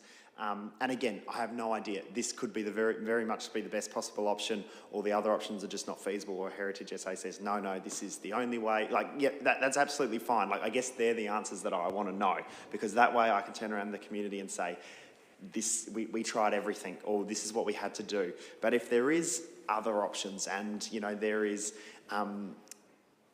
input we can get from the community about what they think, and if there's a lot of stakeholders, I guess, in this. It's a massively complicated project, and I think that Wendy, your team, is doing an incredible job managing it as it is. But now we're kind of getting to the pointy end of going, all right, we're going to have to make a decision. We're going to have to fire the bullet. Is it going to be $2.1 million, which is, yeah, is no denying, is it a significant part of our budget? Like, it is mind-blowing for me. Or is there a solution tucked away somewhere, or a bit of a creative solution? What other issues? Is there anywhere we can look to around the country that have had a similar problem and replaced it with something different and managed to cut down on costs, or still made it look great? Because, you know, I guess I don't want to go into the heritage argument, because now is not the time for that. But right now it is a complete wall rebuild. So I guess, you know, we're already entering the realm of what is heritage preservation, conservation versus making it look like it's old. You know, and again, I don't want to enter that discussion now, but we're basically already there. So yeah, I'd probably encourage everyone to maybe have a think about that, and I'm very much happy to and look forward to that discussion at the council meeting, and of course see how the community go, because yeah, again, from a purely cost-benefit point of view, yeah, I'd want to know all the options and see them all on the table prior to yeah, ticking that box. You know, for the record, I think this was not the most expensive of the options. This was one of the cheaper compromises. Councillor Shanks. Just through you, Chair, if you can indulge me, I just want to answer Ethan, then follow up with a surplus question, if I could. Sorry. Sure. You're the builder. Let's hear your expertise. Just to be clear on a design and construct, you know, in the past we might see these projects come in through the budget process, and it might be, you know what, we need to allow $2.1 million for it, and let's go out to market saying we're going to spend $2.1 million on it. And in the meantime, we've already engaged one of the most expensive architects in town, because they have the architecture tick next to their name. And here is the plan set that and I'm really using this as a high-level example here, because this is what we're going to, and we're telling the market we're willing to spend. With the difference between going out as a design and construct, you're actually requesting the market to tell you how much they're going to charge you for the design and how much they're going to construct their design. So what that does is it actually allows you to go out to the market and ask for the professionals in this field to say, hey, here's our problem. We've got some basic outline on how we want to solve it, but how are you technically going to solve it? So when then we start talking about how we're going to support the monument, there's structural propping and proposals that a contractor will put forward to answer that question that will be put through in the procurement process. If we want to talk about the opportunity of saying, hey, we want a core-filled block wall that will take care of the retaining issue behind the current wall that has obviously failed, but we also want to rebuild a wall that is sympathetic in heritage. That said, we also want another option B and C. Then we go out to the market and we ask for these things. So depending on how that procurement process goes, is actually relying on the market to come back to us to tell us how the solution could look to the problem we have, opposed to the other way of, oh, we're going to allocate $2.1 million, now let's go look at how we can spend it. So just to clarify, the D&C here is a very unique, it's a very good way to go out into the industry and check, because you can never be accused of just going with the QS price, which is a highly respected QS, but it's lacking the design, and it's a guessing game at that level. On to the surplus question. So when we talk about surplus, operations deficit, operations surplus, I think, and correct me if I'm wrong here, Sharon, if we talk about operations surplus, where we want to finally get, we're actually not talking about trying to just be a profitable organisation to keep money in the bank just because obviously that's not the business we are. I think it is sometimes hard to differentiate the language from local government to private enterprise. I still navigate through that. And the way that I best sort of explain being in a surplus allows you to get on with your WIP, your work in progress, to a degree, because you've got that cash in bank to be able to keep on flowing through. At this point in time, I accept your way out of that and your ability to be able to get through that work in progress. So when we talk about our work in progress and our operating surplus over deficit, and then also managing what we're going to expend over one financial year, I like how you touched on the acknowledgement of the boundary reform project, and I'm using that not to start that debate, I'm just using it as an example, that you acknowledge that there's going to be an expenditure this financial year and then the next. So how do we I guess, manage, because I have had a very long-going theme of you've gone out and said you're going to deliver on $15 million, but capital works, but realistically, you've only got the resources to be able to deliver on that 8, 9, whatever, just again, examples. But we went out and we budgeted for that one financial year $15 million delivery, and now we've bottlenecked because it needs to be that work in progress. But then you're able to report an operating surplus because realistically you haven't delivered. And that's not a crack. That works over the 2 financial years. So I'm seeing a different appetite on spreading it, which is good, but I just thought a little bit of, a bit more around that. So in relation to, I suppose our desire to get back into an operating surplus position is effectively, so I think my philosophy is to sit there and say, okay, well, at the moment, the way we're actually financing the operations is essentially via credit card. So that takes into account our operating spend and also you shouldn't be afraid of debt, because effectively debt, as long as you're using debt effectively and you're using debt appropriately. So I would sit there and say, as an organisation, we need to actually have what I would sit there and say a core level of debt is. I don't necessarily know what that core level of debt is, but it might be around about $10 million.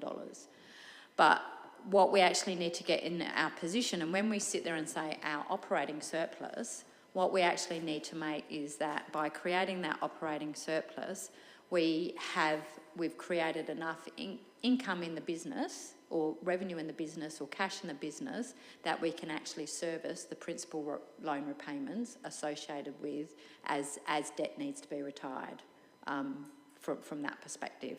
Because even though we're using a variable rate interest or variable rate borrowings, effectively in the long term, when we're actually investing in long-term assets, that may not be the best vehicle or best financing tool that's available, because we're actually exposing ourselves to any fluctuations in interest rates.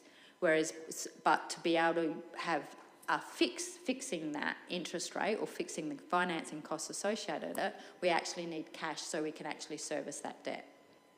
So ideally, that's where we want to make sure that we've actually got a operating surplus so we can actually be in that position. With respect to, I suppose, projects, and that might be operating, and I would sit there and say this is actually operating initiatives. So these are our recurrent, so using the example of the UDF, we need to identify early on whether we think that the delivery of that project is actually going to be a single year project, or it's actually going to be a multiple year project. And if it's actually going to be a multiple year project, and this probably also applies with our capital works program as well, there is a combination of projects like our our footpath and our reseal program, we know that we should be at, we develop a program that we know that we can actually deliver in a 12-month period. And if we can't deliver it in a 12-month period, there's some extenuating circumstances that have come that have caused that problem. It's not necessary, it's not a project delivery. So we need to start getting, identifying when we're embarking on projects, what's the time frame of those projects, being realistic in what the delivery of those projects are, and budgeting and including in the long-term financial plan and timing out those in line with those expectations.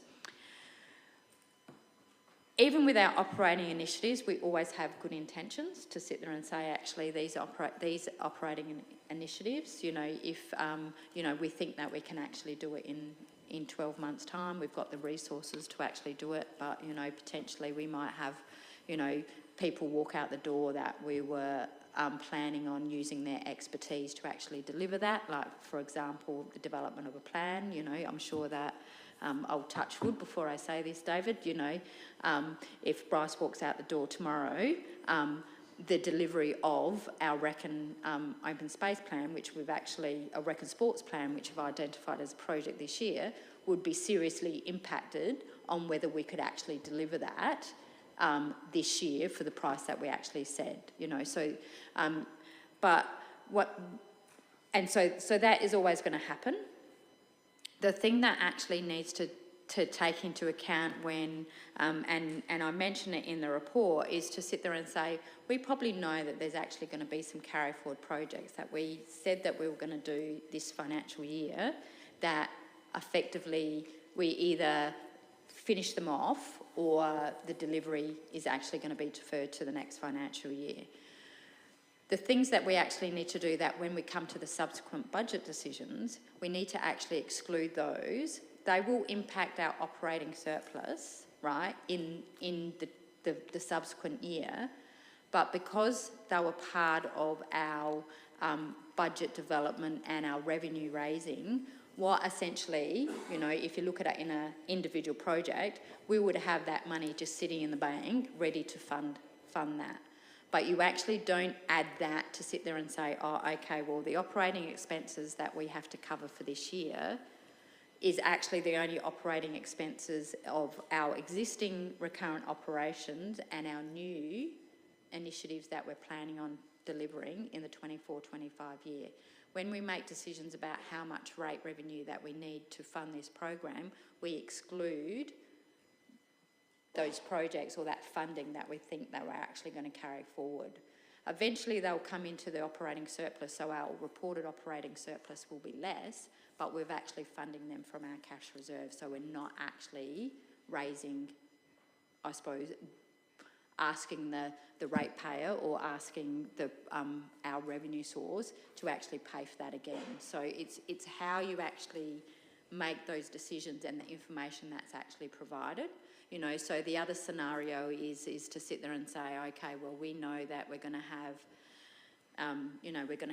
you know, say 10% of our operating budget from operating initiatives budget from 23-24, but again, we're going to have another $10,000 at the other end that's going to carry forward. So the net effect is actually the same. It's just a question on whether you have a year where we have a carry forward, we have two projects that we sit there and say we're going to do it in, we plan to do it in 23-24, we're actually delivering it in 24-25, and we added another 5 projects and we delivered all that, our operating surplus, but from a cash perspective and what we've actually raised in revenue is exactly the same. It's just literally just a timing across those 2 financial years. Where you fall foul is if you sort of sit there and say, oh, actually, because I'm delivering this project that I thought I was going to deliver last year and I raised the, you know, effectively, which is funded through rates, and I've raised the rates last year, where you raise it again, which is where you shouldn't be doing it. So that's why, yes, we will have some carry forward expenditure, I suspect. We always do. But that isn't taken into account when we're talking about deliberations on what our rate revenue increase is. Our rate revenue increase is just to fund the current operations and the new initiatives that you actually want to do. Same scenario with capital works. If there is some things carried over, effectively, yes, in the current year we will borrow more, but effectively we've offset that by the fact that we've actually borrowed less or spent less in the previous financial year. So we've got this cash reserve, effectively a quasi-reserve that we will actually use that for. Does that answer your question? Yep. So would someone like to move an extension of time to 11? Councillor Hennessy and Councillor Shank second. All those in favour? It's carried. Councillor Sample. Thank you, Mr. Chairman. Just a couple of questions to Sharon. On page 6, where it is 43,750, and that's to do with the item P2 40917. Does that mean that they've given us a discount, or we've spent 131,000 and the full total was 175,000? That was the first question. The second question is for the item above it, P2 40858 on page 20, is to do with updating on the Gawler Centre, development and all that, $35,000, but the total amount is 105,000, and 35 is the actual first payment. I'm just wondering if the Gawler Business Development Board, who is there because each business in the town pay money and extra money to have that board operating for them, as to how much involvement they have in that particular item, please. Through the Chair, I'll answer the question in relation to the boundary realignment project. No, they haven't given us a discount. The cost of the program is, or the investigation is, 175,000. However, we believe that because the investigation has already commenced, that we will actually incur around about 25% of that total cost in the 23-24 financial year. In relation to the second question about the extent of the involvement from the Gawler Business Development Group in the UDF framework, I will defer that question to Andrew because I think he's in a better position to answer that. Thanks, through the Chair. Yeah, I'm happy to answer that. So yes, I have been having discussions with Business Development Group probably since late last year, but including yesterday. Had a good chat with Kevin Fisher. I guess the situation at the moment is some of the things we might want to get assistance from, or Kevin's talked about with me, would relate to perhaps, whether we look at something on investment prospectuses and so forth, which is an issue close to the heart of the Business Development Group in terms of working with key landowners that obviously are members of their organisation. But that's probably going to be in the financial year after, not 24-25, but 25-26. So the 35 grand I think we would likely spend next year would be, I think, more to do with benchmarking, which wasn't done in any real detail in the 2016 work, and probably doing some community engagement, but primarily more with the landowners and business owners, which I think was a bit of a gap in the 2016 work. There's lots of community engagement, which I think can be acknowledged and accepted and respected, but I think we need a little bit more with the actual landowners. So having done the benchmarking, that's where we can start talking to business owners about their future for their land, which sets the tone of the conversation for the year after, when we start doing actual work on code provisions and how the controls may apply in different parts of the town centre, investment prospectuses and so on and so forth, if that makes sense. So there's no money being asked from the Business Development Group formally at any point anyway, but if they do put an offer forward, it wouldn't be for next financial year, it might be for the year after. That's a fact, but I mean, a farmer buys a dog and he doesn't run around behind his sheep and go bow wow wow. This committee, the Business Development Board, are a fantastic committee and they're really in contact with the traders in the town. what would we and who would spend that $35,000 that's in the budget? Thanks through the chair. So the way we pitched it, what we actually provided in November last year, the brief we prepared for the project. And I did that with Wax Design, who did the 2016 work, so they've actually audited the brief we prepared. We would have a consultant that would work on it with us because it's not physically possible for the CEO to be basically driving the project. But where I would see this going is we would need to, as we did with the 2016 work, develop a model using the aerial photography we've just commissioned, which we've now got, the low altitude photography of the town centre, which they didn't have in 2016, and actually model up the different scales of different opportunities you could do in the town centre. Yes, I'm a visual person, but probably most people in this room would be as well. And until you can visualise the height of buildings versus the height of landscaping, the heritage that exists in each street, and so on and so forth, you don't get a sense of human scale. And that's the thing which I think was missing from the debate. And the 2016 work said we need to go off and do that work, and it just hasn't been done. So that's the bit we need to do. And I don't see the Business Development Group being that champion. I think they've got a role. They've got a role to train up the business entities. That's what they've been doing for the last period of time. To be fair to them, their task is defined by the existing agreement in place, which doesn't cover these areas. The existing agreement will expire in 12 months, I think, David. So I would think that's a conversation we're having already about what it might look like in 12 months' time, but it's not a conversation I can tell you exactly what they're going to do over the next 12 months. We need to negotiate that as a council. And I think that's the bigger issue is who is the champion of the main street? And I think we have a role, and that's through events. We have a role probably through this project, and we need to bring the development group with us so that we're both talking about being a collective champion. We both have a role.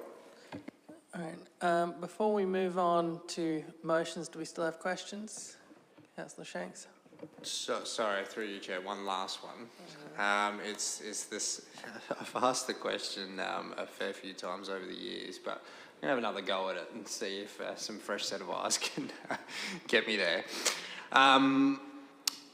Project management, costings and how that works in regards to employee costs, and then where we see it, and excuse my language here, if it's capitalised, then how that works in relation, like, for me, I can't seem to track, and I'm happy to admit that it's probably just the way I'm looking at the figures, but I can't see employee costs budgeted and then the project management come in and then see the employee costs go down because we allocate that project management expenditure.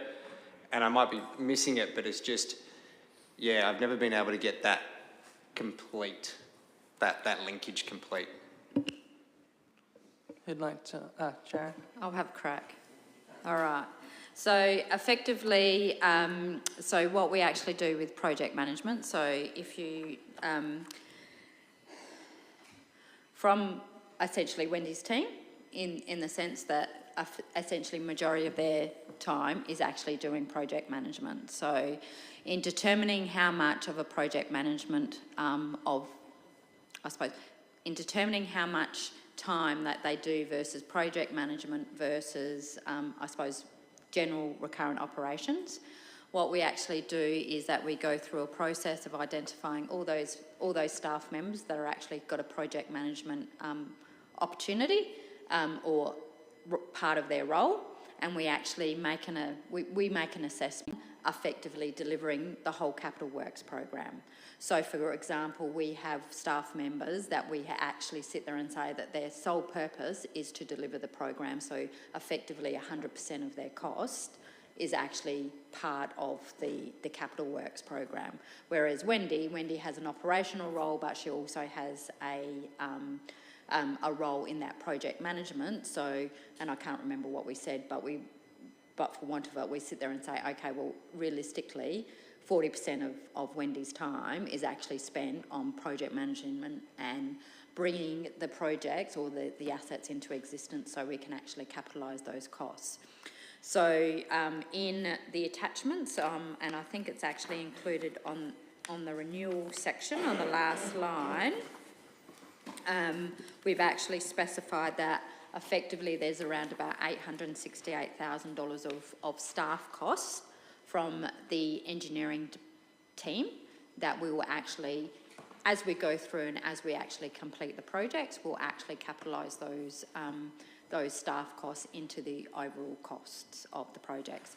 We haven't, I think in the past, we've gone through the process of saying, oh, okay, well, we think this and allocated it to individual projects, which effectively doesn't necessarily add value to the whole process, because effectively those staff are there, and if we weren't delivering these capital programs, we essentially would have no work for them, and a lot of those staff would actually be essentially made redundant from that perspective. You won't actually see it, and so when we actually go through the capital, when we actually go through the budget process of determining our salaries, employee expenses, we already know effectively what that percentage is, so we actually take that as a credit. So out of our total employment costs, so realistically the total employment costs of all our employees is essentially $15 million plus the $860,000 of engineering project management costs, plus we actually also use the depot staff to deliver some of the programs as well, and there's around about $400,000 of staff cost, which is effectively the depot guys delivering the footpath program and a couple of other footpath related dollars, rather than the $15 million that we actually have included in our operating budget. So we do that as a process when we actually present it, but in determining. Yeah. Councillor Hennessy.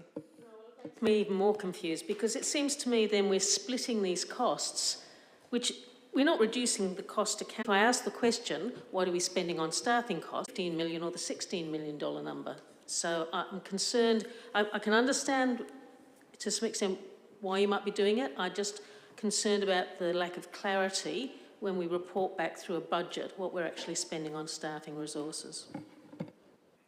To answer that, so effectively, employee expenses, effectively our total budget incorporates an operating budget, right, which determines our operating surplus, and our capital budget. So there's two elements to our budget.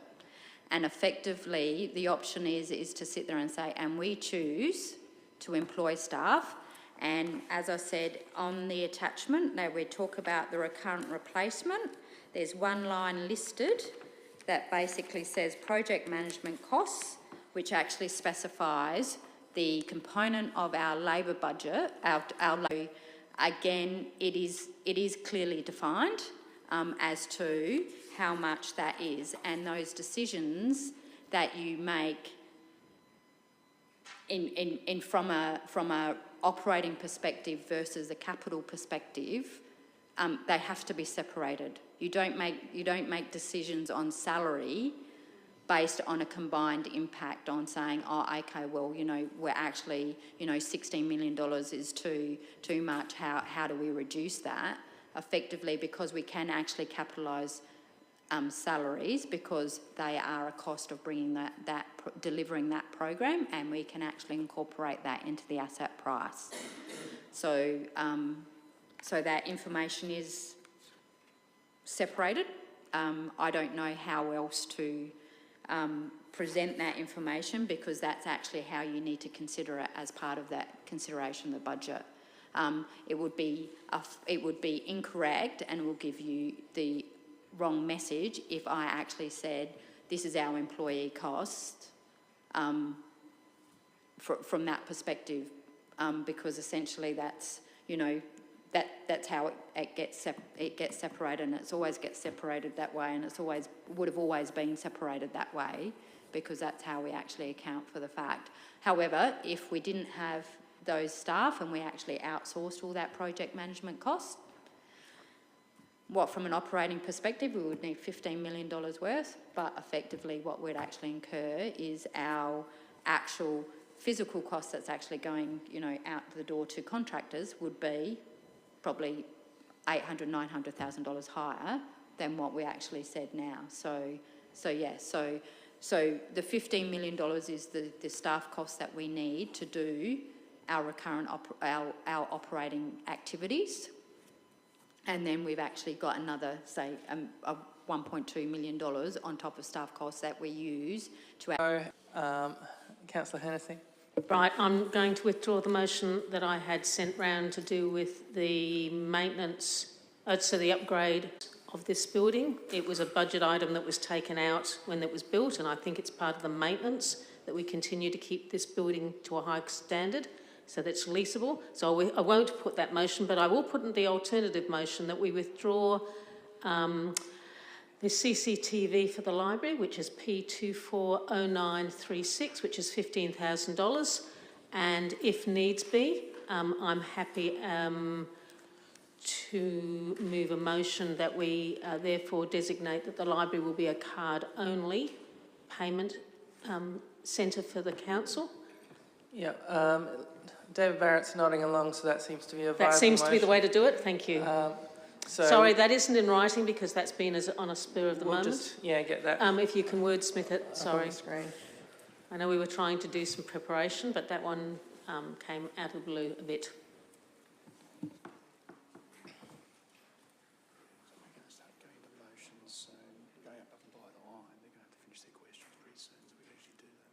Yeah, well, she's already moved. We're in a motion now. So we're actually down that space. Yeah. Okay, good. If I might, Mayor, I make that in the spirit of the fact that I've heard all of the discussion tonight, and I am happy to support the budget, and I encourage my elected members to be very careful in what they offer up. I think we have to be seen here to not bring new things into the budget at this point. So the motion is up on the screen. It's just getting its official ID and all that. So do we have a seconder for that motion? Councillor Sample, do you wish to say anything? No. Any discussion? If there's no discussion, Councillor Shanks. Sorry, I'm just trying to play catch up on what was said in camera, not on camera. Just to clarify, I think this is a good move forward. The reason this the item came up was around a SAPOL finding that when you're handling cash, you need to put some CCTV. So take away the ability to handle cash, which is sort of where we're going to a degree. Yes, we're going to get some punters a little bit annoyed along the way, but you know, we're not the only organisation doing it.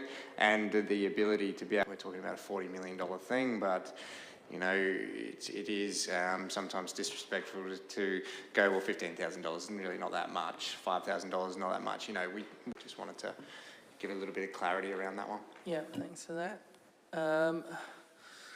And I guess the admin centre would still be a cash, yeah. So people just have to walk 5 minutes, yeah. Is there any other discussion? If not, are you happy for me to put the motion? All those in favour? It is carried unanimously. So I think Councillor White had a motion. Is there anyone else moving things above and below the line? If not, I guess Councillor White, if you can present your motion.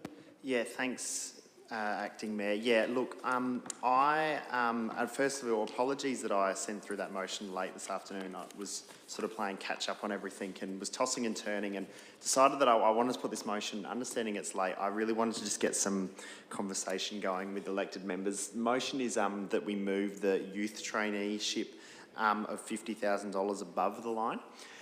Look, the key reason I want to move this way tonight is the Youth Committee recommended to Council recently that we have another go at the youth traineeship. They had one successful stint 2 years ago, gaining their qualifications, but really added a great team member to the youth space in Gawler. It was then of understanding that in the last financial year it wouldn't be funded, but then in this financial year Council would consider it again. Now, understanding very much so that obviously all of these discussions we've been talking about the limited amount of money that is in Sharon's bin for us to use. So what I guess I'm looking at is I want to just put out the benefits to this program that have been outlined in the business case that the Youth Committee put forward. There is a number of them. Obviously, from the individual point of view, we're getting a young Gawler resident the opportunity to get a Cert 3 qualification and gain experience 12 months working for an organisation such as council. So it really supports them individually, but then of course from the organisation point of view it is an extra set of hands on deck within the youth space and a new front-facing person. The feasibility case and the business case and the reports that the Youth Committee mentioned was a great aspect of it, is a younger face that's actually there as a member of staff virtually, delivering programs in school holidays, after school and during the day, which is really, really beneficial.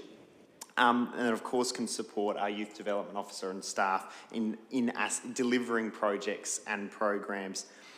It does also show that we as a council do care about young people. We have a lot of young families moving into our town. The youth space uptake is getting more and more popular, which is fantastic. So it does show that, hey, we do recognise this. And of course, it does also show that we are listening to our Youth Advisory Committee. They recently came to us with a motion regarding waiving busking fees, which we listened to, which has had really great uptake in the community. So I think at least to acknowledge this and have this discussion does show that we do circumstances. I still think it's important that we consider it and show to the Youth Committee that we're listening. So they're sort of the key benefits, while also keeping in mind that from a bigger picture point of view, we obviously need to consider how this is going to work with the budget. It is would really like to just have a discussion and see what other elected members' thoughts are on potentially including it in the draft budget for next year.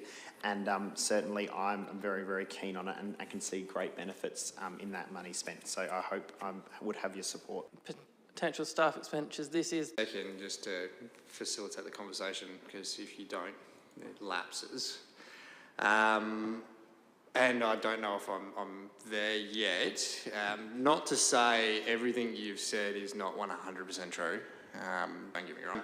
I'm just, I guess,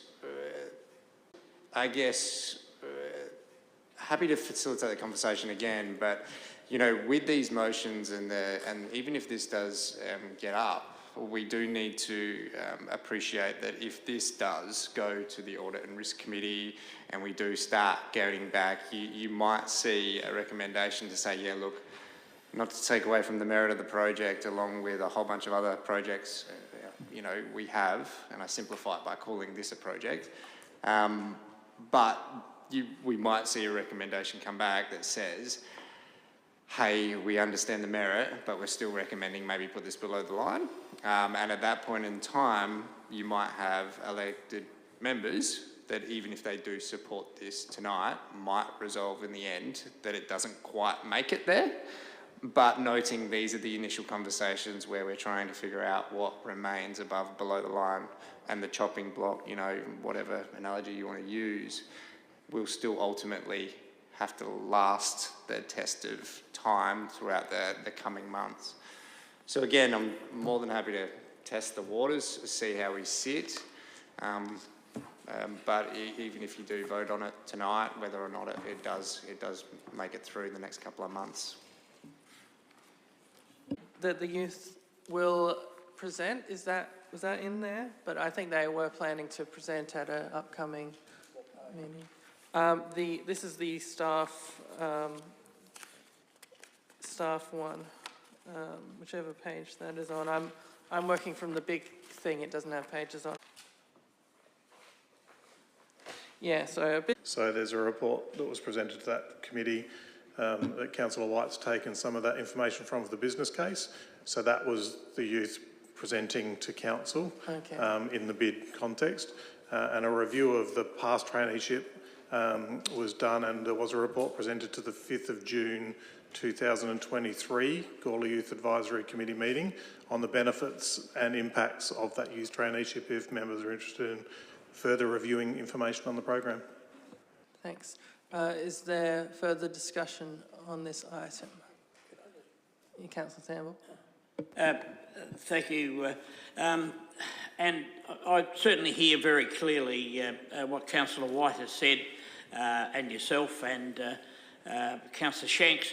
I've attended a number of the meetings because it's very important that we support the youth and all. But one thing as an elected member, I've not ever received, that I can recall anyway, because there's that much reams of paper, it's not funny, and that, but maybe over the last 12 months, we have a youth officer. The meetings I've been to has also had a senior officer there as well. So, you know, and the membership, you know, how many is a member of it? You know, how many people attend our youth and so forth, so that a bit of an analysation can be quickly looked at and said, well, you know, this is what it's costing for, you know, wages and things like that to operate this, and the membership is growing. These are the events we have and everything. We haven't ever received, in my opinion, of that. So I couldn't support it at this stage because we're trying to save money, but I appreciate the words being said. Yeah. To be clear, we do get updates on the youth space. That comes in the quarterly Civic Centre report. But I don't think we've had one specifically about the Youth Advisory Committee. So through the chair, all elected members have access to the Youth Advisory Committee reports that provide updates from the Youth Development Officer and the Youth Advisory Committee activities. From memory, in September 2022, roughly, or 22, there was a full report to Council on the Youth Development Program and its costs and outcomes, etc. And we're working through another annual update through CCS that we do updates on the Youth Development Program, but the Youth Advisory Committee reports are all available to all members on the hub, so have a chance to read those. Councillor Shanks, is it a question? Yeah. Yeah, through you, Chair. I'm not sure who we direct this to. It might read through to you, to David. Just in relation to the value last time we embarked on this program, and I guess, am I right to say that it didn't make it above the line at this time because it's just a cost that didn't quite get there? So through the chair, Councillor White has eloquently put the benefits, and they were the benefits that were realised through the program in part of that review. The impacts, though, some were negative to staff because of the level of the position being a trainee. It actually required constant supervision from council staff. So we only have one person on staff in the youth development team. We actually had to get staff from other areas of the organisation to come in and assist with that management just because of the timings and workloads of everyone.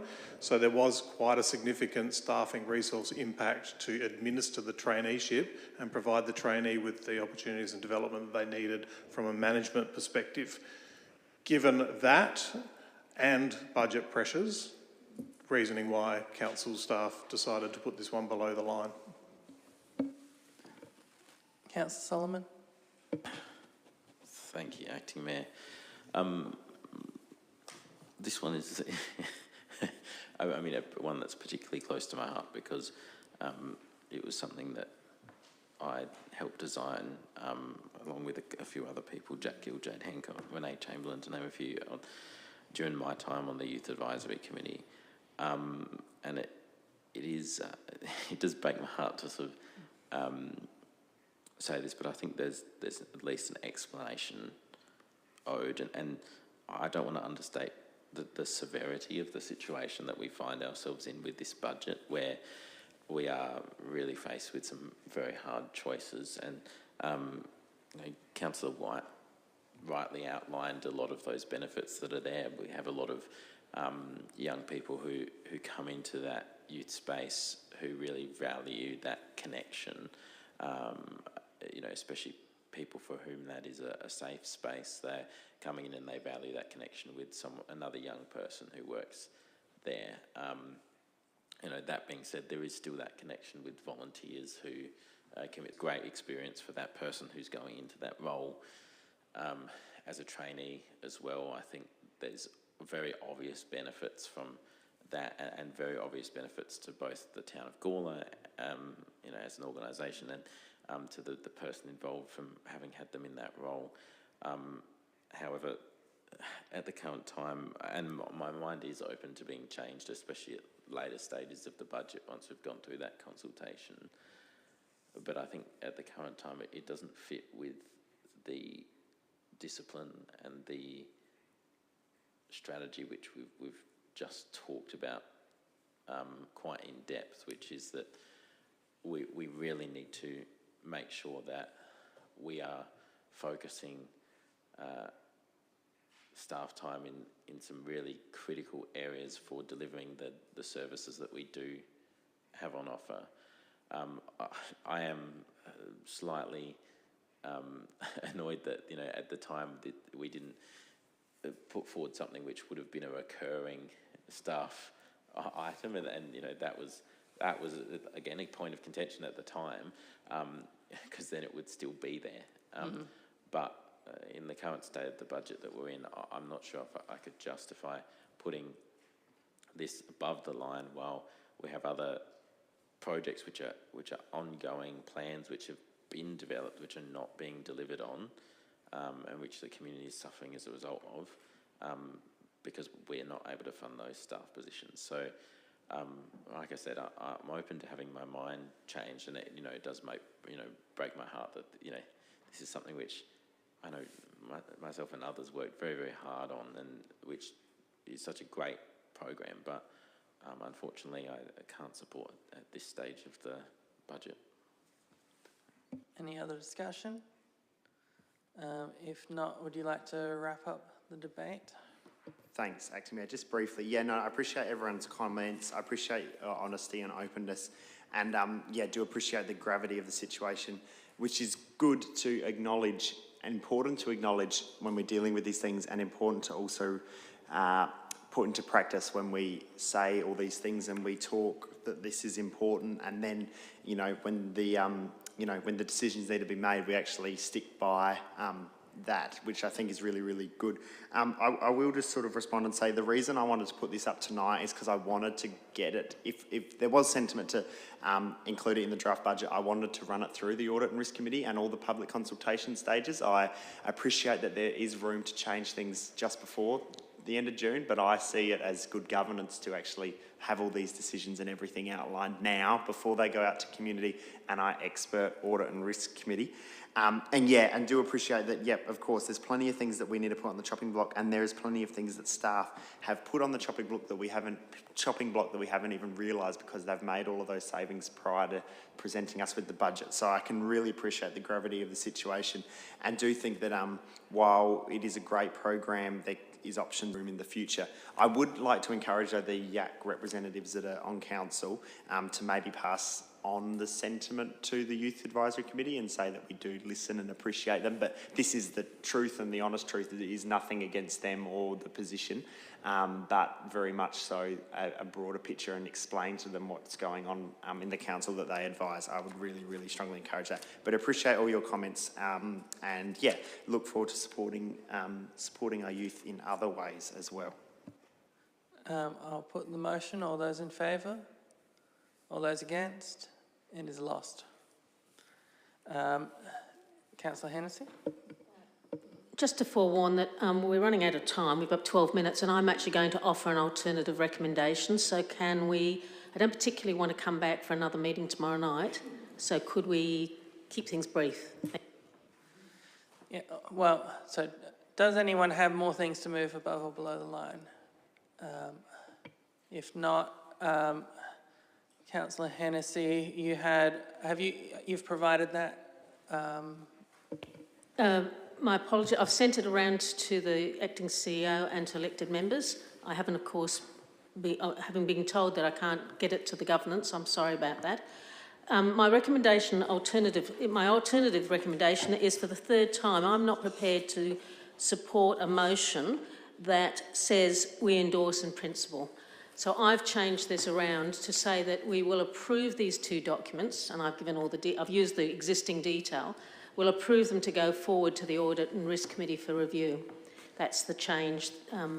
I think it sends a horrendous message out to the community when we say we endorse in principle. I think what we're doing is approving the next stage, which is sending it on to Audit and Risk. Yeah, so I guess we'll just get that. So basically it's the motion from before, except where it says endorse in principle, we've reworded it. Can you, I don't know, provide the alternate wording? Or?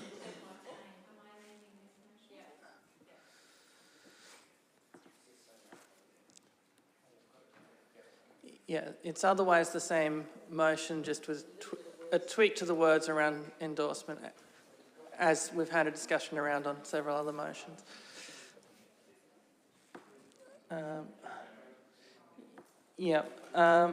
So do we have a seconder? Councillor Hughes, do you wish to speak?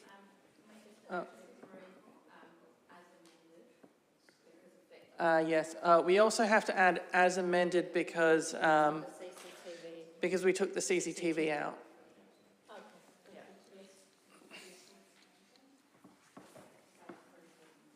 Okay. So Councillor Hughes, are you happy with that? Yeah, just really briefly, this is a process we go through. Really good to hear Councillor White say that Joe wants to go through this thoroughly this time round, which is fantastic. I think this process is really sound, and be interesting to hear what the. But yeah, hopefully, Joe, once we get consultation back as well from our community, we can work on that, and there isn't, Joe, any major surprises unless we do get some windfalls or something like that. But yeah, happy to go through this process. Is there other discussion? I'm not going to move it not going to put it until we actually have the wording up on the screen. But is there other discussion, Councillor Shanks? Yeah, look, I can understand the sentiment in the wording because, in the past there has been previous endorsing principles or noting reports and the like that gave a superficial full support for, so I understand. But realistically, the wording is achieving the same thing. So, if there's a comfort level that needs to be achieved here, I don't see a problem with that. We have had a lot of good discussions here tonight, and I think this is part of the growth of this council, this staffing body, and how our cohesion works throughout this process. I'm not going to lie. There's a process that needs to run its course, as every budget process does, and there is going to be a level of trust that I'm somewhat willing to give moving forward. That said, when we do come to that June thing, I can't promise that I can get to the point where I'm all for pulling the trigger on this budget. I do appreciate the time and effort staff have put into this to get it to this point, and I'll keep on working on and offline to try to get my comfort levels to where it needs to be, as every elected member will. This step of the process and the changes that may occur in the next few months will be a part of that. What I am liking, though, is the conversations heading towards the acknowledgement that we do need to have strategies that have actions that do give weight to our long-term financial plan, that aren't just statements of what we want to do, but how we're going to do it. Because that has been lacking in the past. I don't know how else to put that. And fundamental service deliveries, we've completely changed the dialogue in that, and I'm optimistic that that's a better dialogue to be having, to be honest. But that said, there's some budget repair here that we need to embark on, like it or not, to start repairing. That's the crux of it. I can't put it any other way. When we get down to those numbers come June, hopefully we're in a position where we can go out to the community and clearly communicate why we're doing certain things, because, again, that same sentiment of our rate revenue mixes, unfortunately, it is what it is. We do not have the commercial rates there, and we haven't had the strategies with actions tied to them of the past to say how we're actually going to get into that space. That's the language change here. That's the difference in restarting the cycle of planning again. And I'm apprehensive because, you know, it's just what it is. You're here to relay the information and sentiment you get from the community that vote to put you here. But credit where credit's due. I'm not minding some of the higher level thinking that's happening, but there's still some work to be done. Yeah, so firstly, Councillor Hennessy, are you happy with this as the motion? Yeah, it's not quite what I sent through, but I'm happy for that to go through. Thank you. Okay, Councillor Koch. I'll be very quick. I'm happy with this motion. I wouldn't have supported the other motion because I think that actually gave tacit support, and I think that's a bit different to what is said here. I'm concerned about the budget. We need budget review. I'm concerned also around some of the commentary around growth. I think there's going to be an issue with growth given what's happening at the state government level with infrastructure. I think there's going to be some big issues there, and I don't think we can... Anyway, I won't go any further, but yeah, we're supporting this. Thank you. Is there any other discussion? Would the mover like to... No, all good. I'll put the motion. All in favour? It is carried unanimously. And that ends the meeting. Our next budget discussion will be after this comes back from the Audit and Risk and we receive their feedback. So thanks to everyone who's watched along all the way to 10:55 p.m. and we'll see you next time.